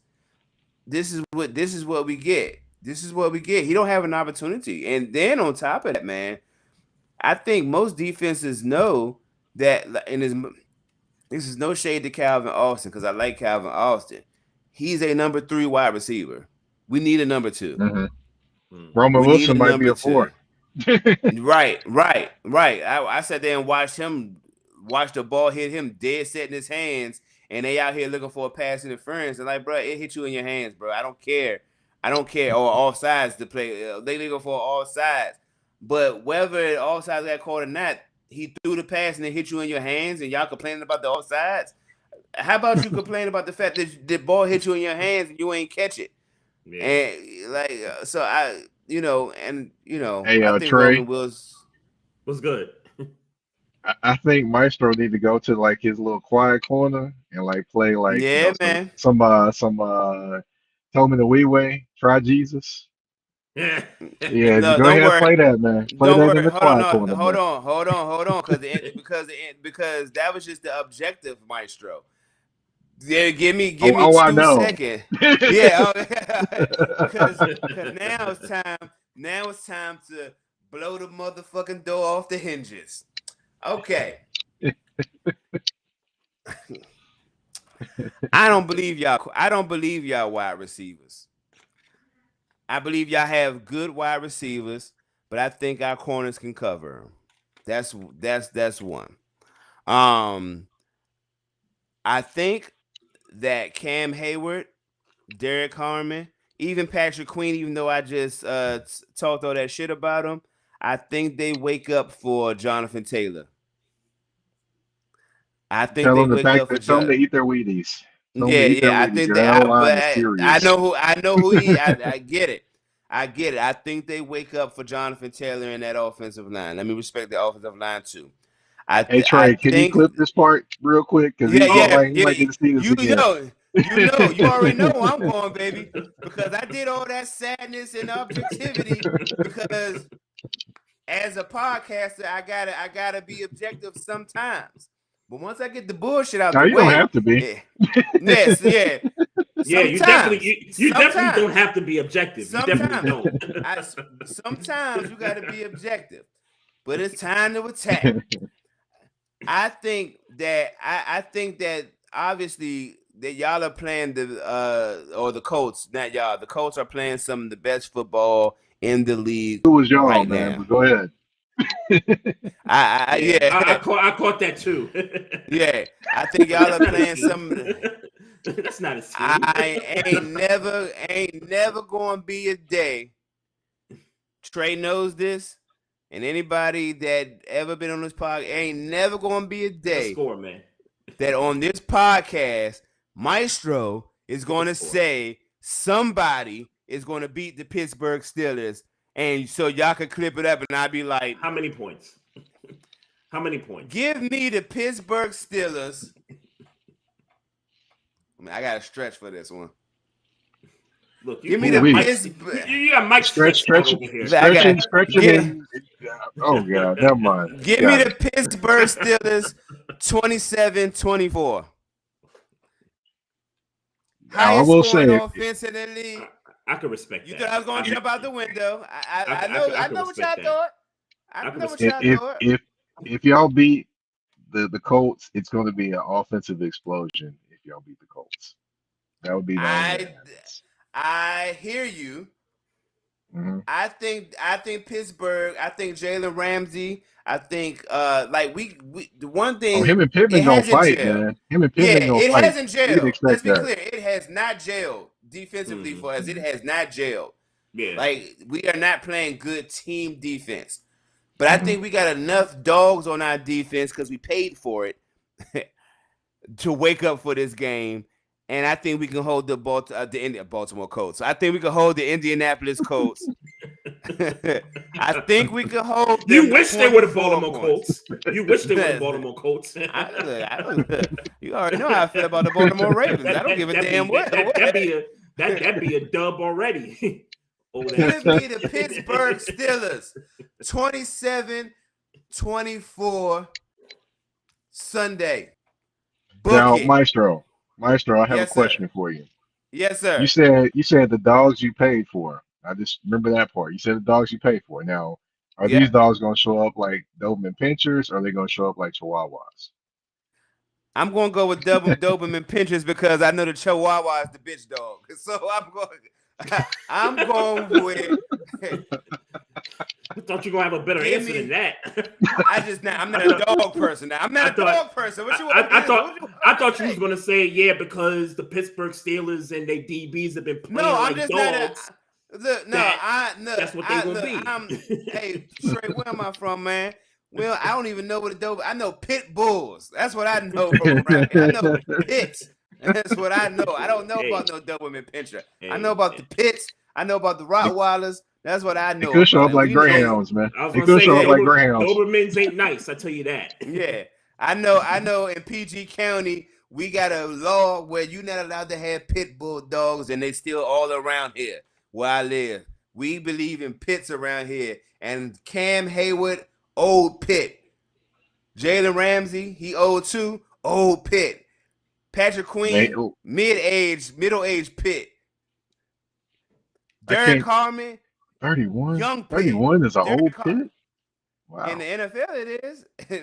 Yeah, for sure. Sorry, man. I had, I keep kind of remind myself of that. Keep kind of remind myself. I'm sorry. No, me too. Go man. right ahead. Me too, man. Every time I think about, not to go off topic, every time I think about LeBron James, like, damn, this nigga is amazing. He is my age. Man, he running around here like his feet don't hurt. No, doing well. He got the hurt foot walk. He got the hot foot walk when he walking after the game. you mess around, Yeah. your foot touch the ground, you hopping that foot up like that. Yeah, you Yep. got that foot. Yep. Like, oh, Yep. And I've seen, I don't know if they was real or not, but I've seen pictures of his feet online. woo, God. Yikes. I don't even want to know. Don't do it. Don't do it. Nah, Don't do yeah. it, Trey. You don't want to I see don't that. even. Yeah, It yikes. looked like it could be part of the Alien movie. I Yeah, don't no, even it's bad. wanna. It's bad. And, He continues to do it. and there's some players in the league that's got bad feet. I would have. But- I mean, look, I'm not a. I don't be watching niggas' feet, but I gotta assume that anybody who does that much damage to their feet, playing playing that much basketball in a year, that Yeah. much training in a year, like I would imagine that most of their feet. Hell, I just do some walking and my feet are killing me. Every what I'm saying. I walk for a living, in most of the day, and my feet. But so I imagine majority of athletes' feet look bad. Yeah. Like I heard this Mhm. rumor that ballet, like even like I used to talk to this ballet chick back in the Mhm. day, and she would tell me That's all the true. time, There's like truth to that. she would tell me all the time, most of our feet are ugly. Now, not hers, because I don't like dealing with women with ugly feet. But you know what I'm saying. But most, Oh, I she didn't would, know we had Eddie Murphy on the show. man, I'm one of them. I am definitely one of them. I do not like ugly feet. Hey, that's important. That's important to I say. do not like ugly feet. I don't. I just don't. But yeah, man. Give me the Steelers, man. Give me the Steelers. 27-24. Trey, clip it up. Hey, bro. I'll I take ain't gonna whatever hold come you. with it on Sunday. Because you I ain't already gonna- know my style. Hold on, before you get that. You already know my style. It's gonna be by mid third quarter. I'm already kind of know where we at with it. And that's you when gonna I'm tap out. if it's not going the way I like. If it's not going the way I That's like. what I'm saying. That's what I'm saying. I don't need to see the fourth quarter. I I get it just on the all 22. Only thing I can say is, man, we might get an actual picture of Maestro in his prayer corner. If they miss it. I might talk to God. I might talk to God Sunday morning. I need to go to God, church more anyway. why do you have me? God, why do you have me cheering for this team, Lord God? Thinking they can do Maestro. superhuman things, knowing they are only human. hey, Maestro, this might shock you coming from me, and I know this isn't popular to say when you're trying to figure out a game. And I'm not saying the Colts are going to lose. I think the Colts are going to win. This the shit he been on, Mike. But, oh. And Mike, I got a question for you because this offense been humming. Mm-hmm. The first half of the season. Pittsburgh got one of the worst fields in the NFL. Mm-hmm. Yep. I don't know that this offense gonna put up over 20 points in this game. I'm Indianapolis Colts I'm talking about. I think they're gonna win. I think they're gonna struggle to beat this team on this field, the way they run offense and all that. I think they're gonna struggle. I think they're gonna struggle. I could see them not. I could see them not scoring over 20 in this game. You handicapping them 13 points right now? What's that? I'm with it. By the way, I'm with it. You handicapping them 13 points right now? Let me read off something if you don't mind. Can I read off something over here? Oh man, hey man. The Colts are one of the top running offense, in the NFL. Yep. Guess how much per game the Steelers run defense gives up? Somewhere over. I know we Buck at the bottom 70, ranks. Buck 70, yeah, maybe. I know we at the 113. 113. So they're near the bottom. I know it. Yeah, so I know we're at the bottom. We with that's you. near We with the bottom. Ravens. Yeah. Plus, and also another thing here, they have multiple weapons that you can't really zone in on one offensive weapon in the passing game, whether it be Alec Pierce, MPJ, Josh Downs, Tyler Warren, Abdullah running the ball out of the backfield, A.D. Mitchell. You got all these different weapons that they can go to, and I probably missed one. Heck, I probably didn't even mention Ogletree, which he was their tight end last year. So they got all these weapons. The only two players that scare me on the Indianapolis Colts, obviously they're playing a great collective team game, but individually, the only two players that scare me on that team is Tyler Warren and Jonathan Taylor. Yeah. I'll tell you this: one guy that should scare you for that team is Alec Pierce right now, because he's running the full route tree now. He's not just giving you deep patterns; he's Mm. giving you short patterns, he's giving all that stuff. And that dude's got sprinter speed. So sprinter speed versus two older corners, man. Get ready. Tie your shoes up tight, Jalen and Mr. Slay. Ah, Please. I hear you. I hear you. 20 to 17 Colts. 2017 Colts. 20 to 17 Colts. Mm. They gonna struggle. I'll give them 30. I'll give them 30 to 31 points. They won't reach their 33.8 average, but I'll give them 30 to 31 points. Yeah. And also, I will say this: we might get a Cam Bynum sighting with another end zone dance. Now, the one thing about Cam Bynum or interception dance. The one thing about Cam Bynum that no one talks about. This man has 20 to 30 dances he can go to at any point when he makes a play. He literally has them all ready to go. So I'm kind of shocked by that. I don't know whether to be shocked by that or impressed. That he can do that I and don't still know. play the game as well. Remember all the things he's supposed to do out there. Yeah. Look, that's one thing these youngins would do is find a way to do some bullshit that ain't got nothing to do with what they're supposed to be doing. Which is, by the way, You see the one he did where he was on the ground and he was doing like this and like bobbing all the way across the ground. You got look that one up. Look that one up. That This is shit one of makes the me craziest sleepy. dances I've ever seen in my That life. I shit was like, makes me what the heck is he sleepy. doing? They be doing it. Hey, man. I one thing I know about me is I am old. And I think I'm a cool old, but I am emphatically old.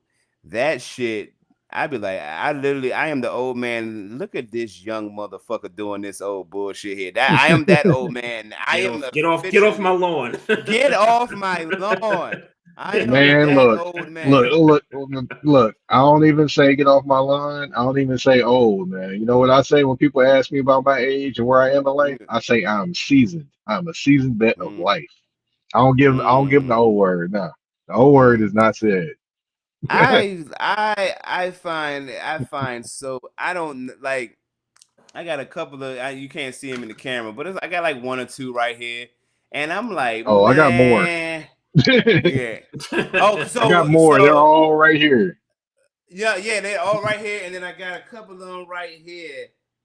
And I'm like, oh man, it is. I am, yeah. Hey, but I like it, embrace it, dog. Embrace it, man. Oh, I'm at all. You know what I'm saying? The only thing I'm working on it, Trey. I'm working on it. So I cut my hair. As you can see, I cut my hair. So I was so Trey. So from the dread damage, this is my show. Like, you know what I'm saying? That's the damage, right? Mm-hmm. Trying to keep him from being Floyd Sr. Trying to save him from that. Yeah.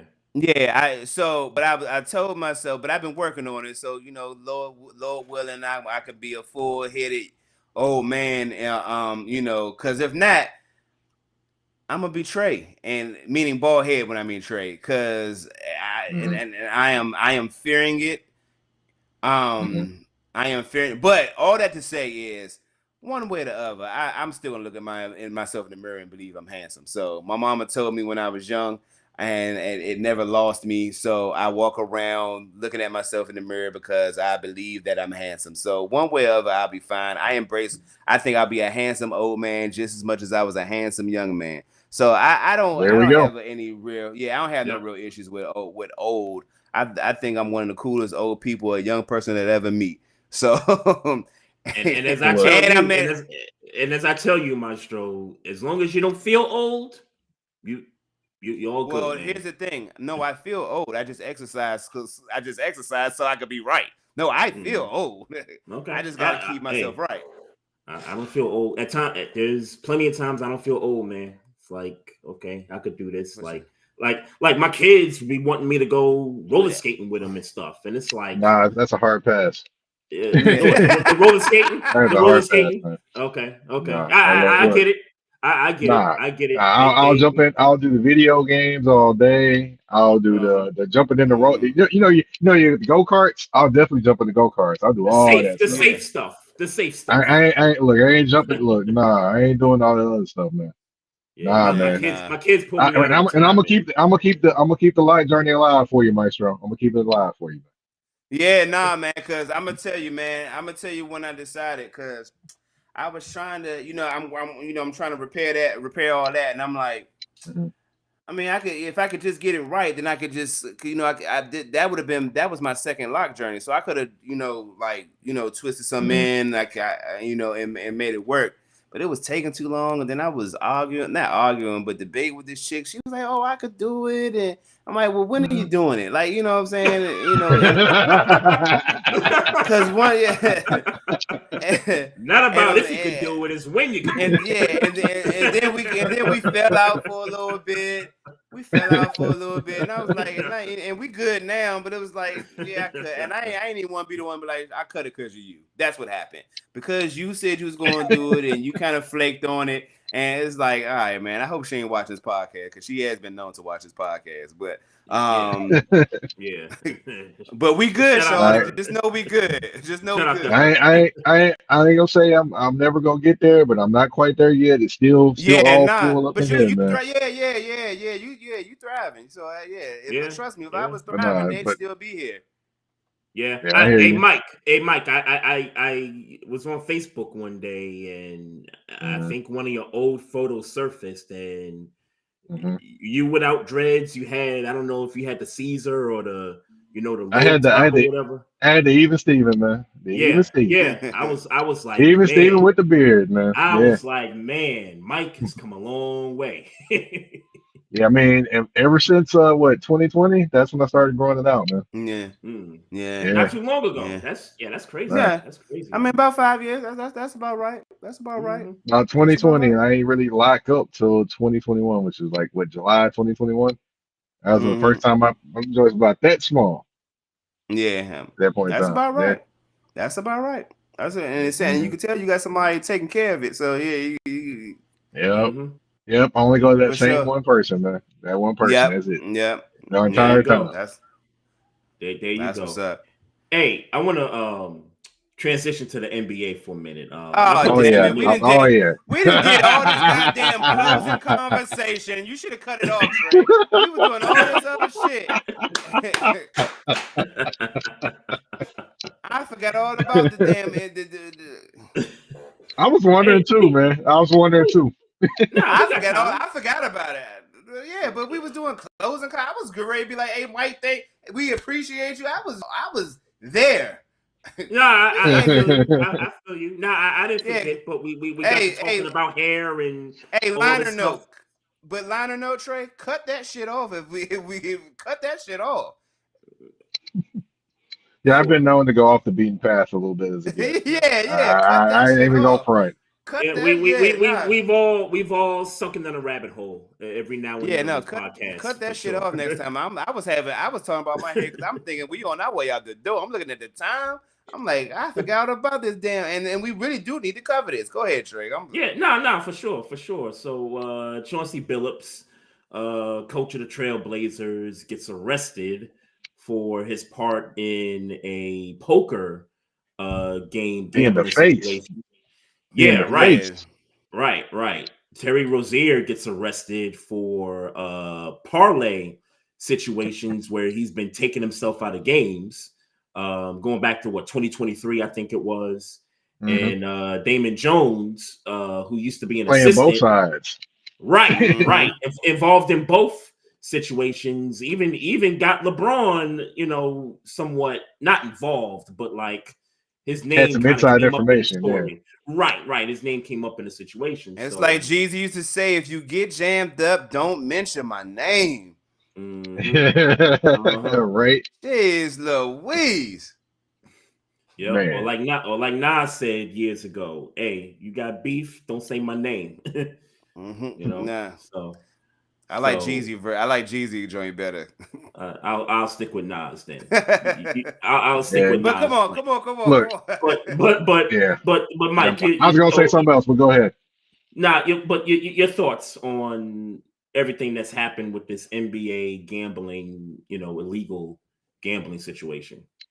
Well, one thing I want to say is gambling, not all forms of gambling are illegal, so I'm not railing Hmm. on all forms of gambling. Just want to say that ahead of time.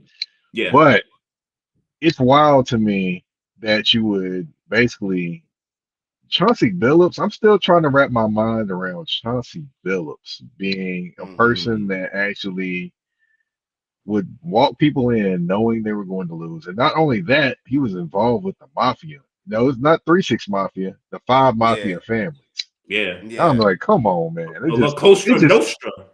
man, it's like, it just threw me Like, off. I'm like, man, Chauncey Billups, Mr. Big Shot, that dude. I'm like, he just threw me all off. And I was like, I couldn't believe it. One, but we don't know all the circumstances as to why he did this. That's the one thing I don't know. Another thing is, um, all three are former athletes, and being a former hmm athlete, playing all the way through college, yeah. I know that we have done things that are considered, incredible and also considered, not the normal things to do. So a lot hmm of athletes, by their own admission, probably believe in a lot of things that are impossible or think the hmm impossible is possible very easy. Hence Hmm. why some hmm of them believe, hey, I can make this happen. I can turn this $3 into $3,000 and stuff like that. Thinking Yeah. illogically is what I call it. Hmm. And Right. thinking illogical Or is normal forms of dreaming. thinking. Yes, that too. But yeah, it just to me, a lot of it is thinking the illogical can be logical. Oh, I can make this happen. I can do this, and they can't touch me. Wrong. You can be touched.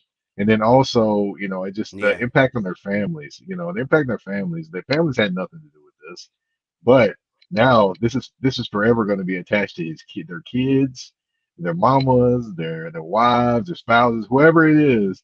It's forever going to be attached to not only the people that did it, but the people that involved in their lives as well. Which I feel bad for them because they didn't do anything wrong. Um, yeah, as far as Terry Rozier, man, that guy there, and all I can say is, wow, he'll never if proven true. I'd say I'm not going to Yeah. say he's guilty, but if Right. proven true, he will not be playing ever in the NBA. Chauncey Billups will have taken the biggest heel turn I've ever seen in NBA, outside of LeBron going from Cleveland to Miami, and then Damon Jones would be the man that has taken all the goodwill and spit it back in people's faces for all the jobs that he's gotten because of LeBron James.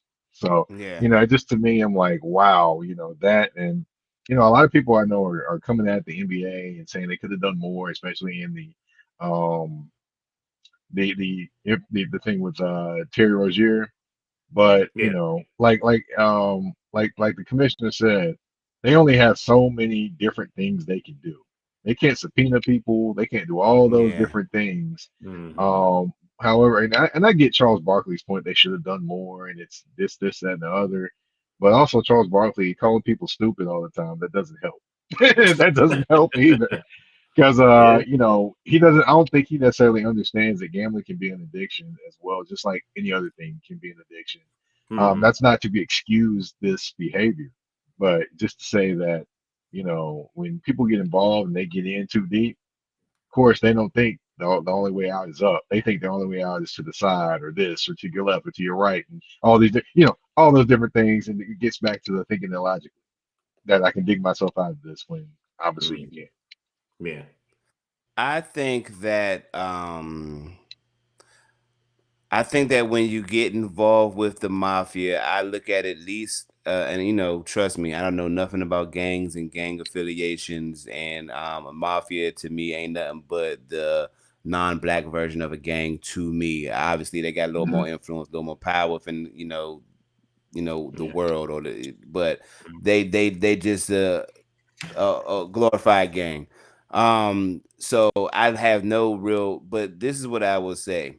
Um, is my understanding is you don't decide. I don't think addiction plays so much of a part with the the Chauncey Billups and the Damon Jones, like those three people being involved. I think that once you get involved with the mafia, you don't get to decide when you're done with the mafia. Yeah. I think that they are not the only three people that involved in these situations. Oh, I definitely think not. yeah, I think that when we talk about the sports being rigged, this is why we talk about sports being rigged. There's conversations where stories about where Terry Rozier was like, hey, you know, hit me on the under because I know I'm about to come out.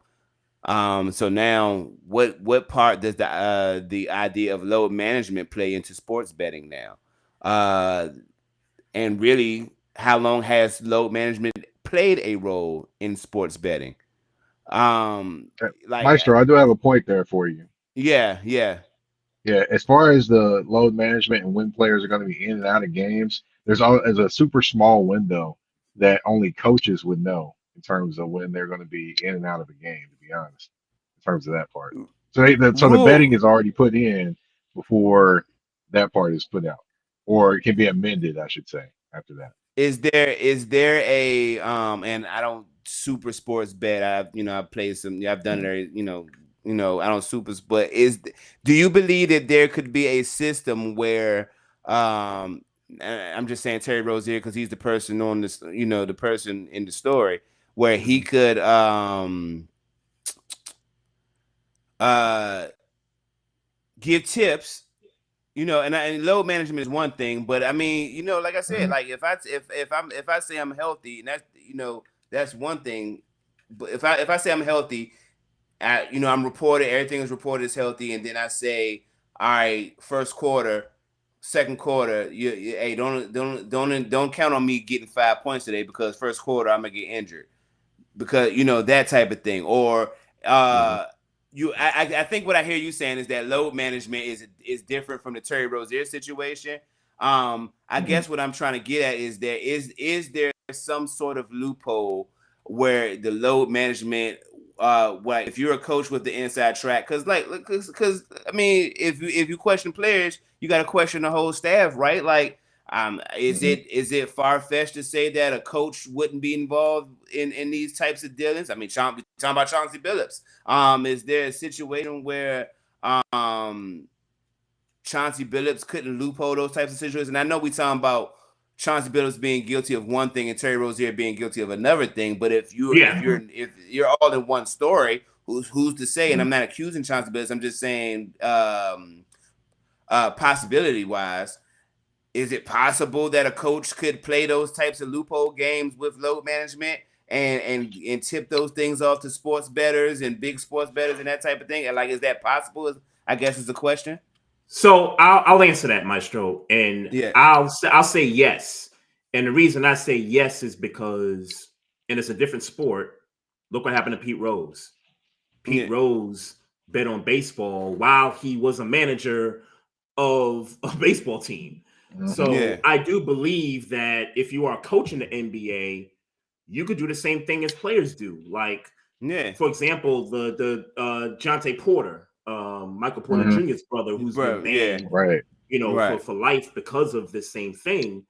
You can tell your homeboys, hey, so and so is only going to play 20 minutes a night. Mhm. Go ahead and bet the under. And the next thing you know, his boys telling their boys, it gets Mhm. around. Next thing you know, those percentage of bets go up 75%, leaning one Mhm. way on the under. And Mhm. that's what Vegas and that's what investigators look at. They look at Right. how much one side is getting betted versus the other, and that Mhm. causes red flags. I think coaches can do that same thing, the way players can relate to their guys, hey, I'm only going to be in for a certain amount of minutes. yeah. And Mhm. I won't stretch the conversation. I think my overarching thought is that this is a big deal Yeah. Mhm. because now you have to Very. question the entire dynamics between athletes, not just athletes. against sports and sports betting. The entire dynamic has to be flipped upside down to figure out. Because one thing for sure is Vegas won their money. You know, they won their Oh sports yeah, oh yeah, betting. Vegas definitely. They want their money. And you know what's even bigger than that? The government won their money. And the mafia won their money.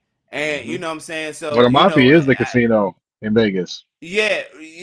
You know what I'm saying? But then we also know, I mean, I guess we're talking about I guess the story is talking about, you know, not Vegas, but you know, the behind the table sports betting, and more so than the actual, you know, DraftKings and that type of thing. But now, yeah, right. So now we're talking about the illegal betting, gambling, and now, frankly, you gotta talk about Vegas, the legal. We gotta talk legal and legal now. We gotta talk legal and legal now. And I am way under knowledgeable. I know that's not a word. I don't know all the facts about what's supposed to be there and what's not supposed to be there, and how it's supposed to work as opposed to how it's not supposed to work. To have, you know, to go down this rabbit hole. But what I will say is emphatically this whole shit is about to get flipped. This is a big deal. This is a big deal. And I don't know what's going to happen in the next 2-3 months, but this is a big deal. And that will you probably, mentioned, but I'm sorry, that will probably get brushed under the rug because the real money that's made is the money that's under the table. And I was going to say, you mentioned a list of entities that want their money. Vegas wants their money. The mafia wants their money. The mobs, they want their money. You know who else wants their money?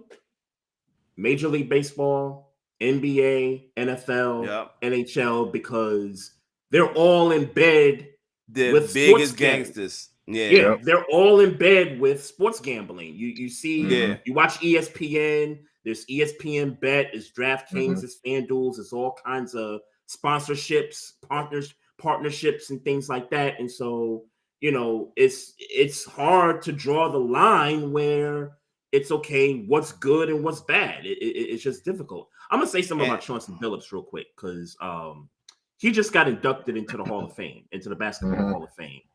And I would hate for this to be the case with him, where similar to Pete Rose, you know, they kicked him out of baseball, they kicked him out the Hall of Fame, they, you know, erased pretty much everything that he did throughout his career. Basketball, they might go if everything they find is true with him. They could do the same thing, man. I'm scared for that for him. You know, more so for his family and, you know, his loved ones. But for him, the legacy important about it. I'm sure that the family will it will impact the family in some way. But at the end of the day, we talking about his prior career. You know, I get he's still a coach, but we, you know, like if you know he in the Basketball Hall of Fame, if you could taken away from that, like, you know, it's legacy that we're talking about at this stage of the game. But the money's for the most part made. You know what I'm saying? That what you get from being a Hall of Fame basketball player, that part is kind of cemented. Like he will definitely have to sit down for a year or two. But in today's world, start a podcast. Everybody gonna start watching it. You know what I'm saying? Oh, for like, sure. You know, so, you know what I'm saying? So I it's not so much. I don't put so much stock into if the NBA takes action, how it would affect him and his family, because with the world is wide open, he's going to find a way to make money. He'll be on It Is What It Is. The next week he gets banned from the NBA. No, you can put money on it. You know what I'm saying? You can put money on it. You know what I'm saying? So I got you.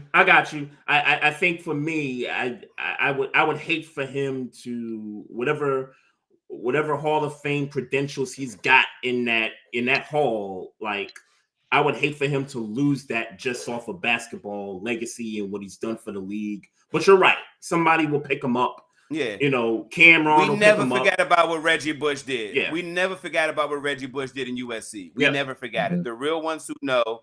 No, we never forgot. Oh, for sure. And for him, what he did is illegal. I won't say, but for him to do with allegedly, thank you, for him to allegedly have done with the entire government is shaped around, and they take away his legacy because of that. Hey man, I'm sorry. I'm sorry that it would be him. I mean, that's the game you play when you play. You know, this is the American dream, quote unquote. Like this just is what it is. The real money gets made illegally. That's just the truth.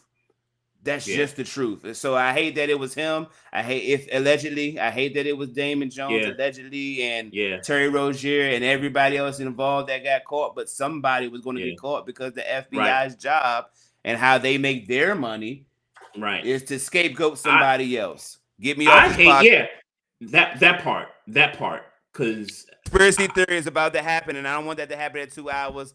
I'll leave it with that. Yeah, they are making these players scapegoats for the illegal shit that all of these everybody doing. The world is a ghetto. That's the part I hate too, is that Chauncey Billups is the face of that. And we don't get to see any of them other dudes' face. There was like 30 other people that got talk about the mafia folks. Correct. Yeah.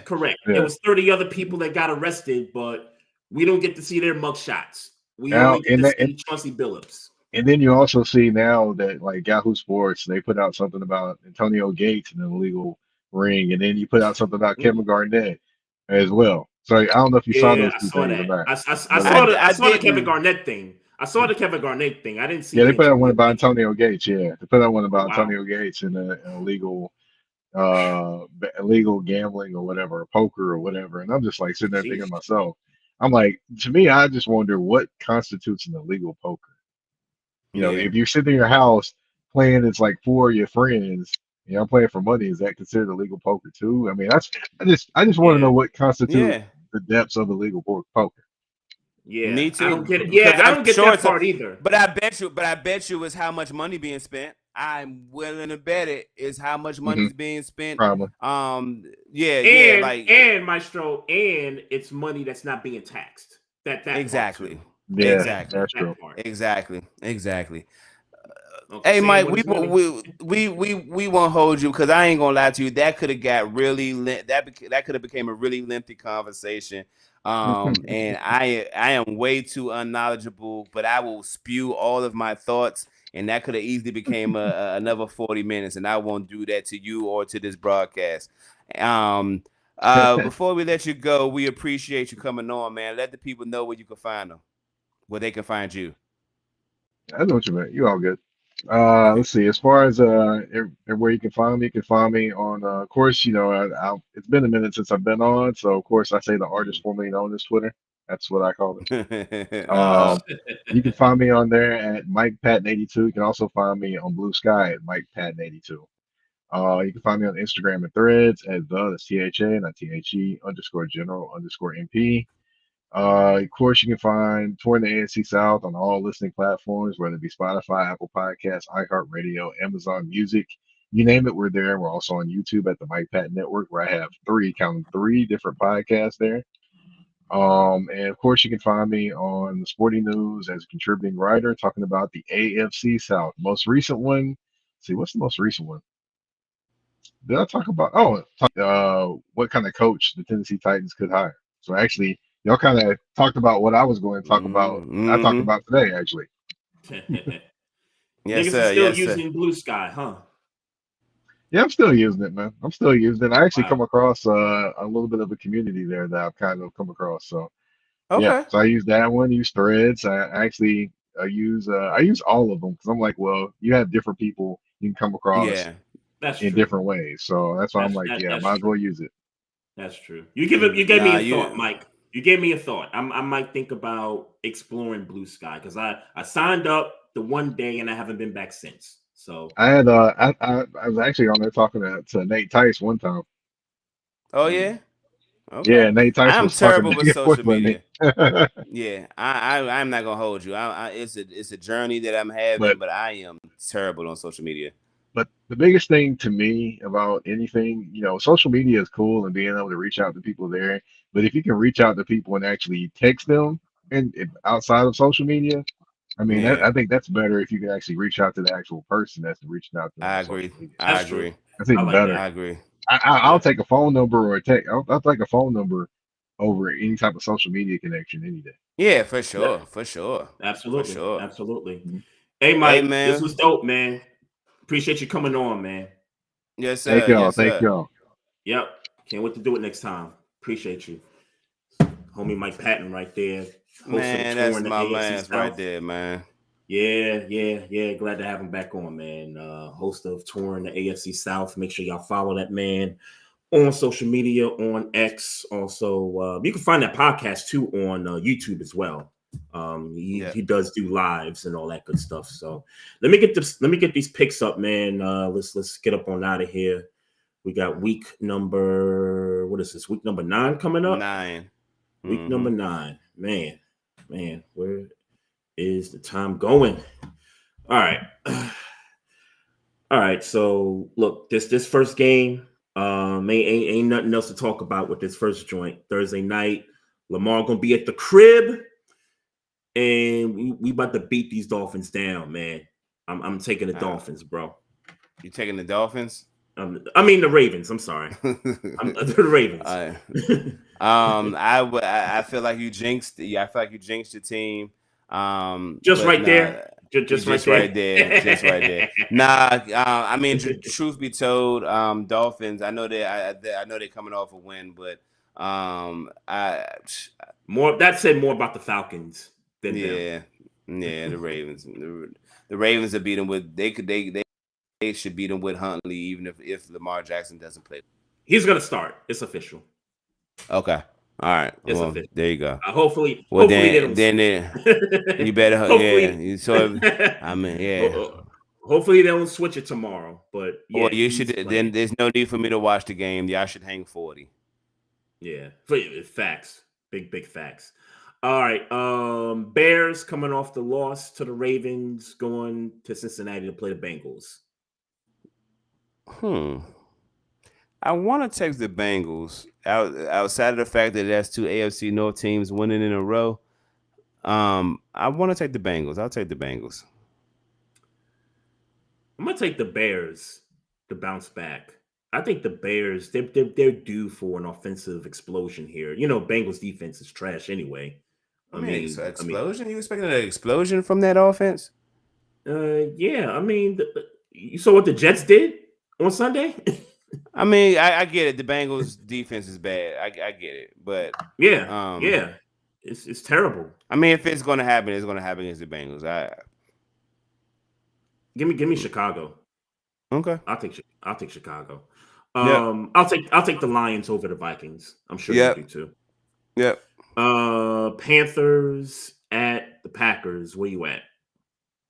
Come on, man. I know you're feeling salty about the Packers. No, I'm not. I'm not salty about it. I'm salty about the Steelers. Give me Green Bay. Yeah, I'll take Green Bay too. I'm gonna take the Broncos on the road against the Texans. Oh, I thought you might. I thought that might be where you try to pick an upset at. Give me the Broncos though. All right. Falcons at the Patriots. Who you got? Yeah, Patriots. Yo, it would be of the Falcons to beat the Patriots, dog. I mean, it wouldn't be. I mean, I guess it would be an upset just based on how the two teams are playing, but it wouldn't really be an upset. Like the Falcons at their best is a mid team, and the Patriots at their best is a mid team. Like they're not super. We're not talking about Super Bowl teams. We're not talking about teams. No, sure. That's you know what I'm saying. I'm just, like they're. Yeah, I no, think sure. both of these teams at their best, they're in that that 12 to 17 range as a team. Out of 32, and then they're both in that 12 to 17 range. Mm-hmm. Like I think if the Patriots played their best football, they still wouldn't be a top 10 football team in the league. No, sure. But I think you're right. I think the way both teams are coming in this week, I think it's night and day. It's really night and day. But the Falcons, I mean, you talk about a team that's a roller coaster and up and down. I mean, that's one of the teams right there. Somebody said that they got two of the most embarrassing losses in this season so far. The shutout against the Panthers and then getting beat by the Dolphins the way they got beat by. I'm I'm gonna take the Falcons in an upset special here, and I know you say it's not really an upset. Yeah, but that don't rattle upset to me. But I get it. I mean, even I if think it's it would shock a lot of folks if the Falcons pulled this off. I think. sure. Okay, sure. I guess I'm looking for a certain level of shock when I pick the team. So yeah, I would be shocked, but it wouldn't be like, oh, like what? You know what I'm saying? Like, you know what I'm saying? Like I said, both of these teams at their peaks are that 12 to 17 range. The Patriots have had bad games, not to say blowouts, but they've had bad games, and the Falcons have had bad games. I mean, right? They're not far from each other. They're not far from each other, right? At their best, they're not far from each other. I get it.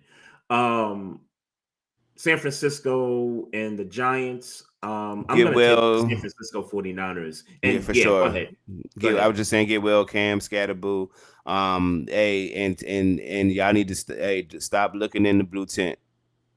Yeah, they got fined for that. I know. Stop looking in the blue tent. Y'all knew y'all had no business doing that, man. Cut that shit out, man.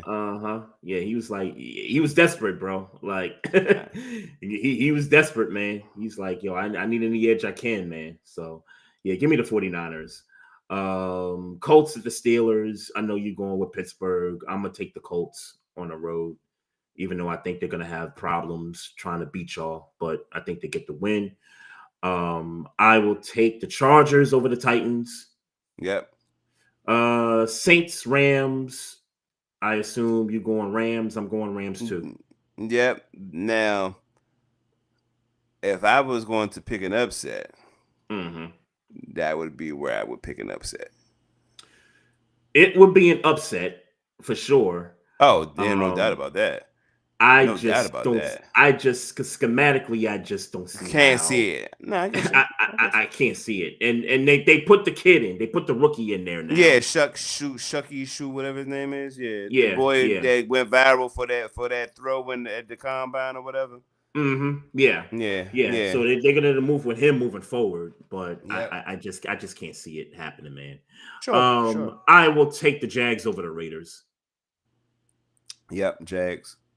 All right. Man, fuck that. Hold on. Fuck that. Give me Geno, man. He got to do something at some point. All right. Hey, we twisted the knife in Jacksonville earlier, so I guess let's do it some more, huh? Nah, give me Geno, man. Game of the week, man. Chiefs, Bills. Who you got? Not the game of the week of me, but give me the Chiefs. Buffalo can't stop the run right now. Yeah, big time. Yeah, I'll take the Chiefs. I think the Chiefs get, they be listening to talk and stuff, and people, the Bills can handle them in the regular season, but postseason they can't do so well. I think they hear that chatter and they're like, okay, we're gonna make a statement here. So I'll take the Chiefs. Sunday Night Football, Seahawks at the Commanders. Hell of a game. Hell of a game, though. You think so? I think it's gonna be. I think it's gonna be a good game. Yeah, I think it's gonna be a good game. Give me. Now, would that be an upset if the Commanders beat Seattle? Would that be? But still not a needle mover though. Still not a needle mover. I think these teams are pretty much evenly. As far as when everybody's healthy. And I think if you had to rank it, give me Seattle though. Give me Seattle. Seattle playing good football right now. They're playing better football right now. Yep, no doubt. Monday Night Football, Cardinals at the Cowboys. Cowboys, yeah. Yeah, I'll take the Cowboys, but man, I was disappointed in them losing the way they did, man. That was hey man, when you playing the top tier competition, man. That shit hit different in the light, man. No shade. I mean, they smoked the Commanders because they're not all the way healthy and all the things. But when it comes to playing one of the big boys, I mean, look, man, Denver may not be a top 10 team right now, and I haven't done any ranking because they might be a top 10 team. So I don't know where they're ranked. I might rank them a top 10 team, but even if I didn't, they'd be 11. You know what I'm saying? That's a hungry team. That's a good team. That's a good team. Yeah. That's trying to back up what they did last year. Yeah, exactly. And take it a step further more than that. You know what I'm saying? Right. So, they Dallas ain't on that playing field right this season. Mm-hmm. Yeah. They're not on that playing field. Yeah, facts. Just a quick shout out to this cat right here. I'm not gonna say that. I'm not gonna pronounce that, but I see you on Twitter, watching this live. So, shout out to you. Lakers Kings playoff rig from 2001. So he's talking about the Tim Donaghy thing. Yeah, right. Yeah, right. Yeah. We were discussing the gambling stuff. Because like I said, that shit been going on forever. And you gonna tell me that none of these niggas was working for the mafia, not never? Mm-hmm, right. I think the rest might be doing the same thing. I keep it. Hey. I think the government might be. Yeah, I think they might be. They might be the fucking mafia. How about that? Nothing surprises me. Nothing surprises me. Yeah, let me mute my mic for they shut this shit down, man. Yeah, I was gonna say, man, let's not get canceled here, man. Cancel? They can't cancel me, nigga. Let's not. They can't cancel me. I don't want them knowing where I'm at, man. They know where you at. It's just a matter if they want to get you in that. Well, hey, facts. That's facts. Just trying to stop them from you. I don't want them to come get me. Hey, big facts, because that's a fact. With these phones and the way this information, like I can have a conversation about something and something ad pop up on my phone in relation to what I was just talking about. So they'll fuck around daily. I put a Ring camera in the front of my door. They fuck around and still shut my Ring camera down, kick this joint in while I'm asleep. and you know what I'm saying? I never see it coming, man. Episode. It's a Law and Order episode right here, boy. Man. Hey, shout out to everybody on Instagram Live, man. Carolina Girl 16, I see you. Hey, Mad Knox 201. What up, Knox? Real Chris Moore, I see you. Yes, sir. DC Maid, Maryland Rays, we know who that is. What up, Holmes? What up? So Commander's looking funny in the light, boy. That season's over for them. In case anybody's wondering, that season's a wrap. It's a wrap. Commanders. It's a wrap. Season's done. Season's done. I wish you would have said that earlier in the episode. Yeah, I know, but we were talking. Yeah, we had that going on. Yeah. But sure. I just want to make that clear while the homie is watching us on IG Live that the Commander season, it was fun while it lasted. Just look forward to 2026, man. Get Jaden Daniels healthy. Get that man's hamstring healthy. That's the most important thing right now. And get some younger players. Yeah, for real. Hey, everybody in that bitch 30. We appreciate all the support. We appreciate y'all tuning in. Continue to follow us on the platforms. We got the Facebook page. Also, subscribe to the YouTube channel. We're on Twitch as well.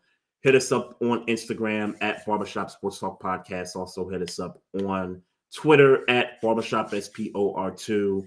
If you got questions, comments, hit us up on the email barbershopsportstalk1@gmail.com. And also, if you want to check us out on the audio side, Google Play, Apple, Spotify, iHeartRadio, we're all over those platforms as well. Drop a review. Let us know what you think about the show. It definitely goes a long way. And dope show today, man. Looking forward to next week. Love, peace, happiness to everybody out there. And it's like we always end the show this way. Mind your damn business. Drink some water. Oh yeah, we got him. Trey, Frazier, and Maestro Styles, you know we got one. Right back like we left something. We don't duck smoke, we want all of it.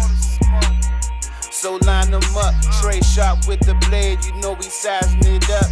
I'm quick to catch the fade, you know Styles making the cut. Cause we coming out clean every time that we showing up.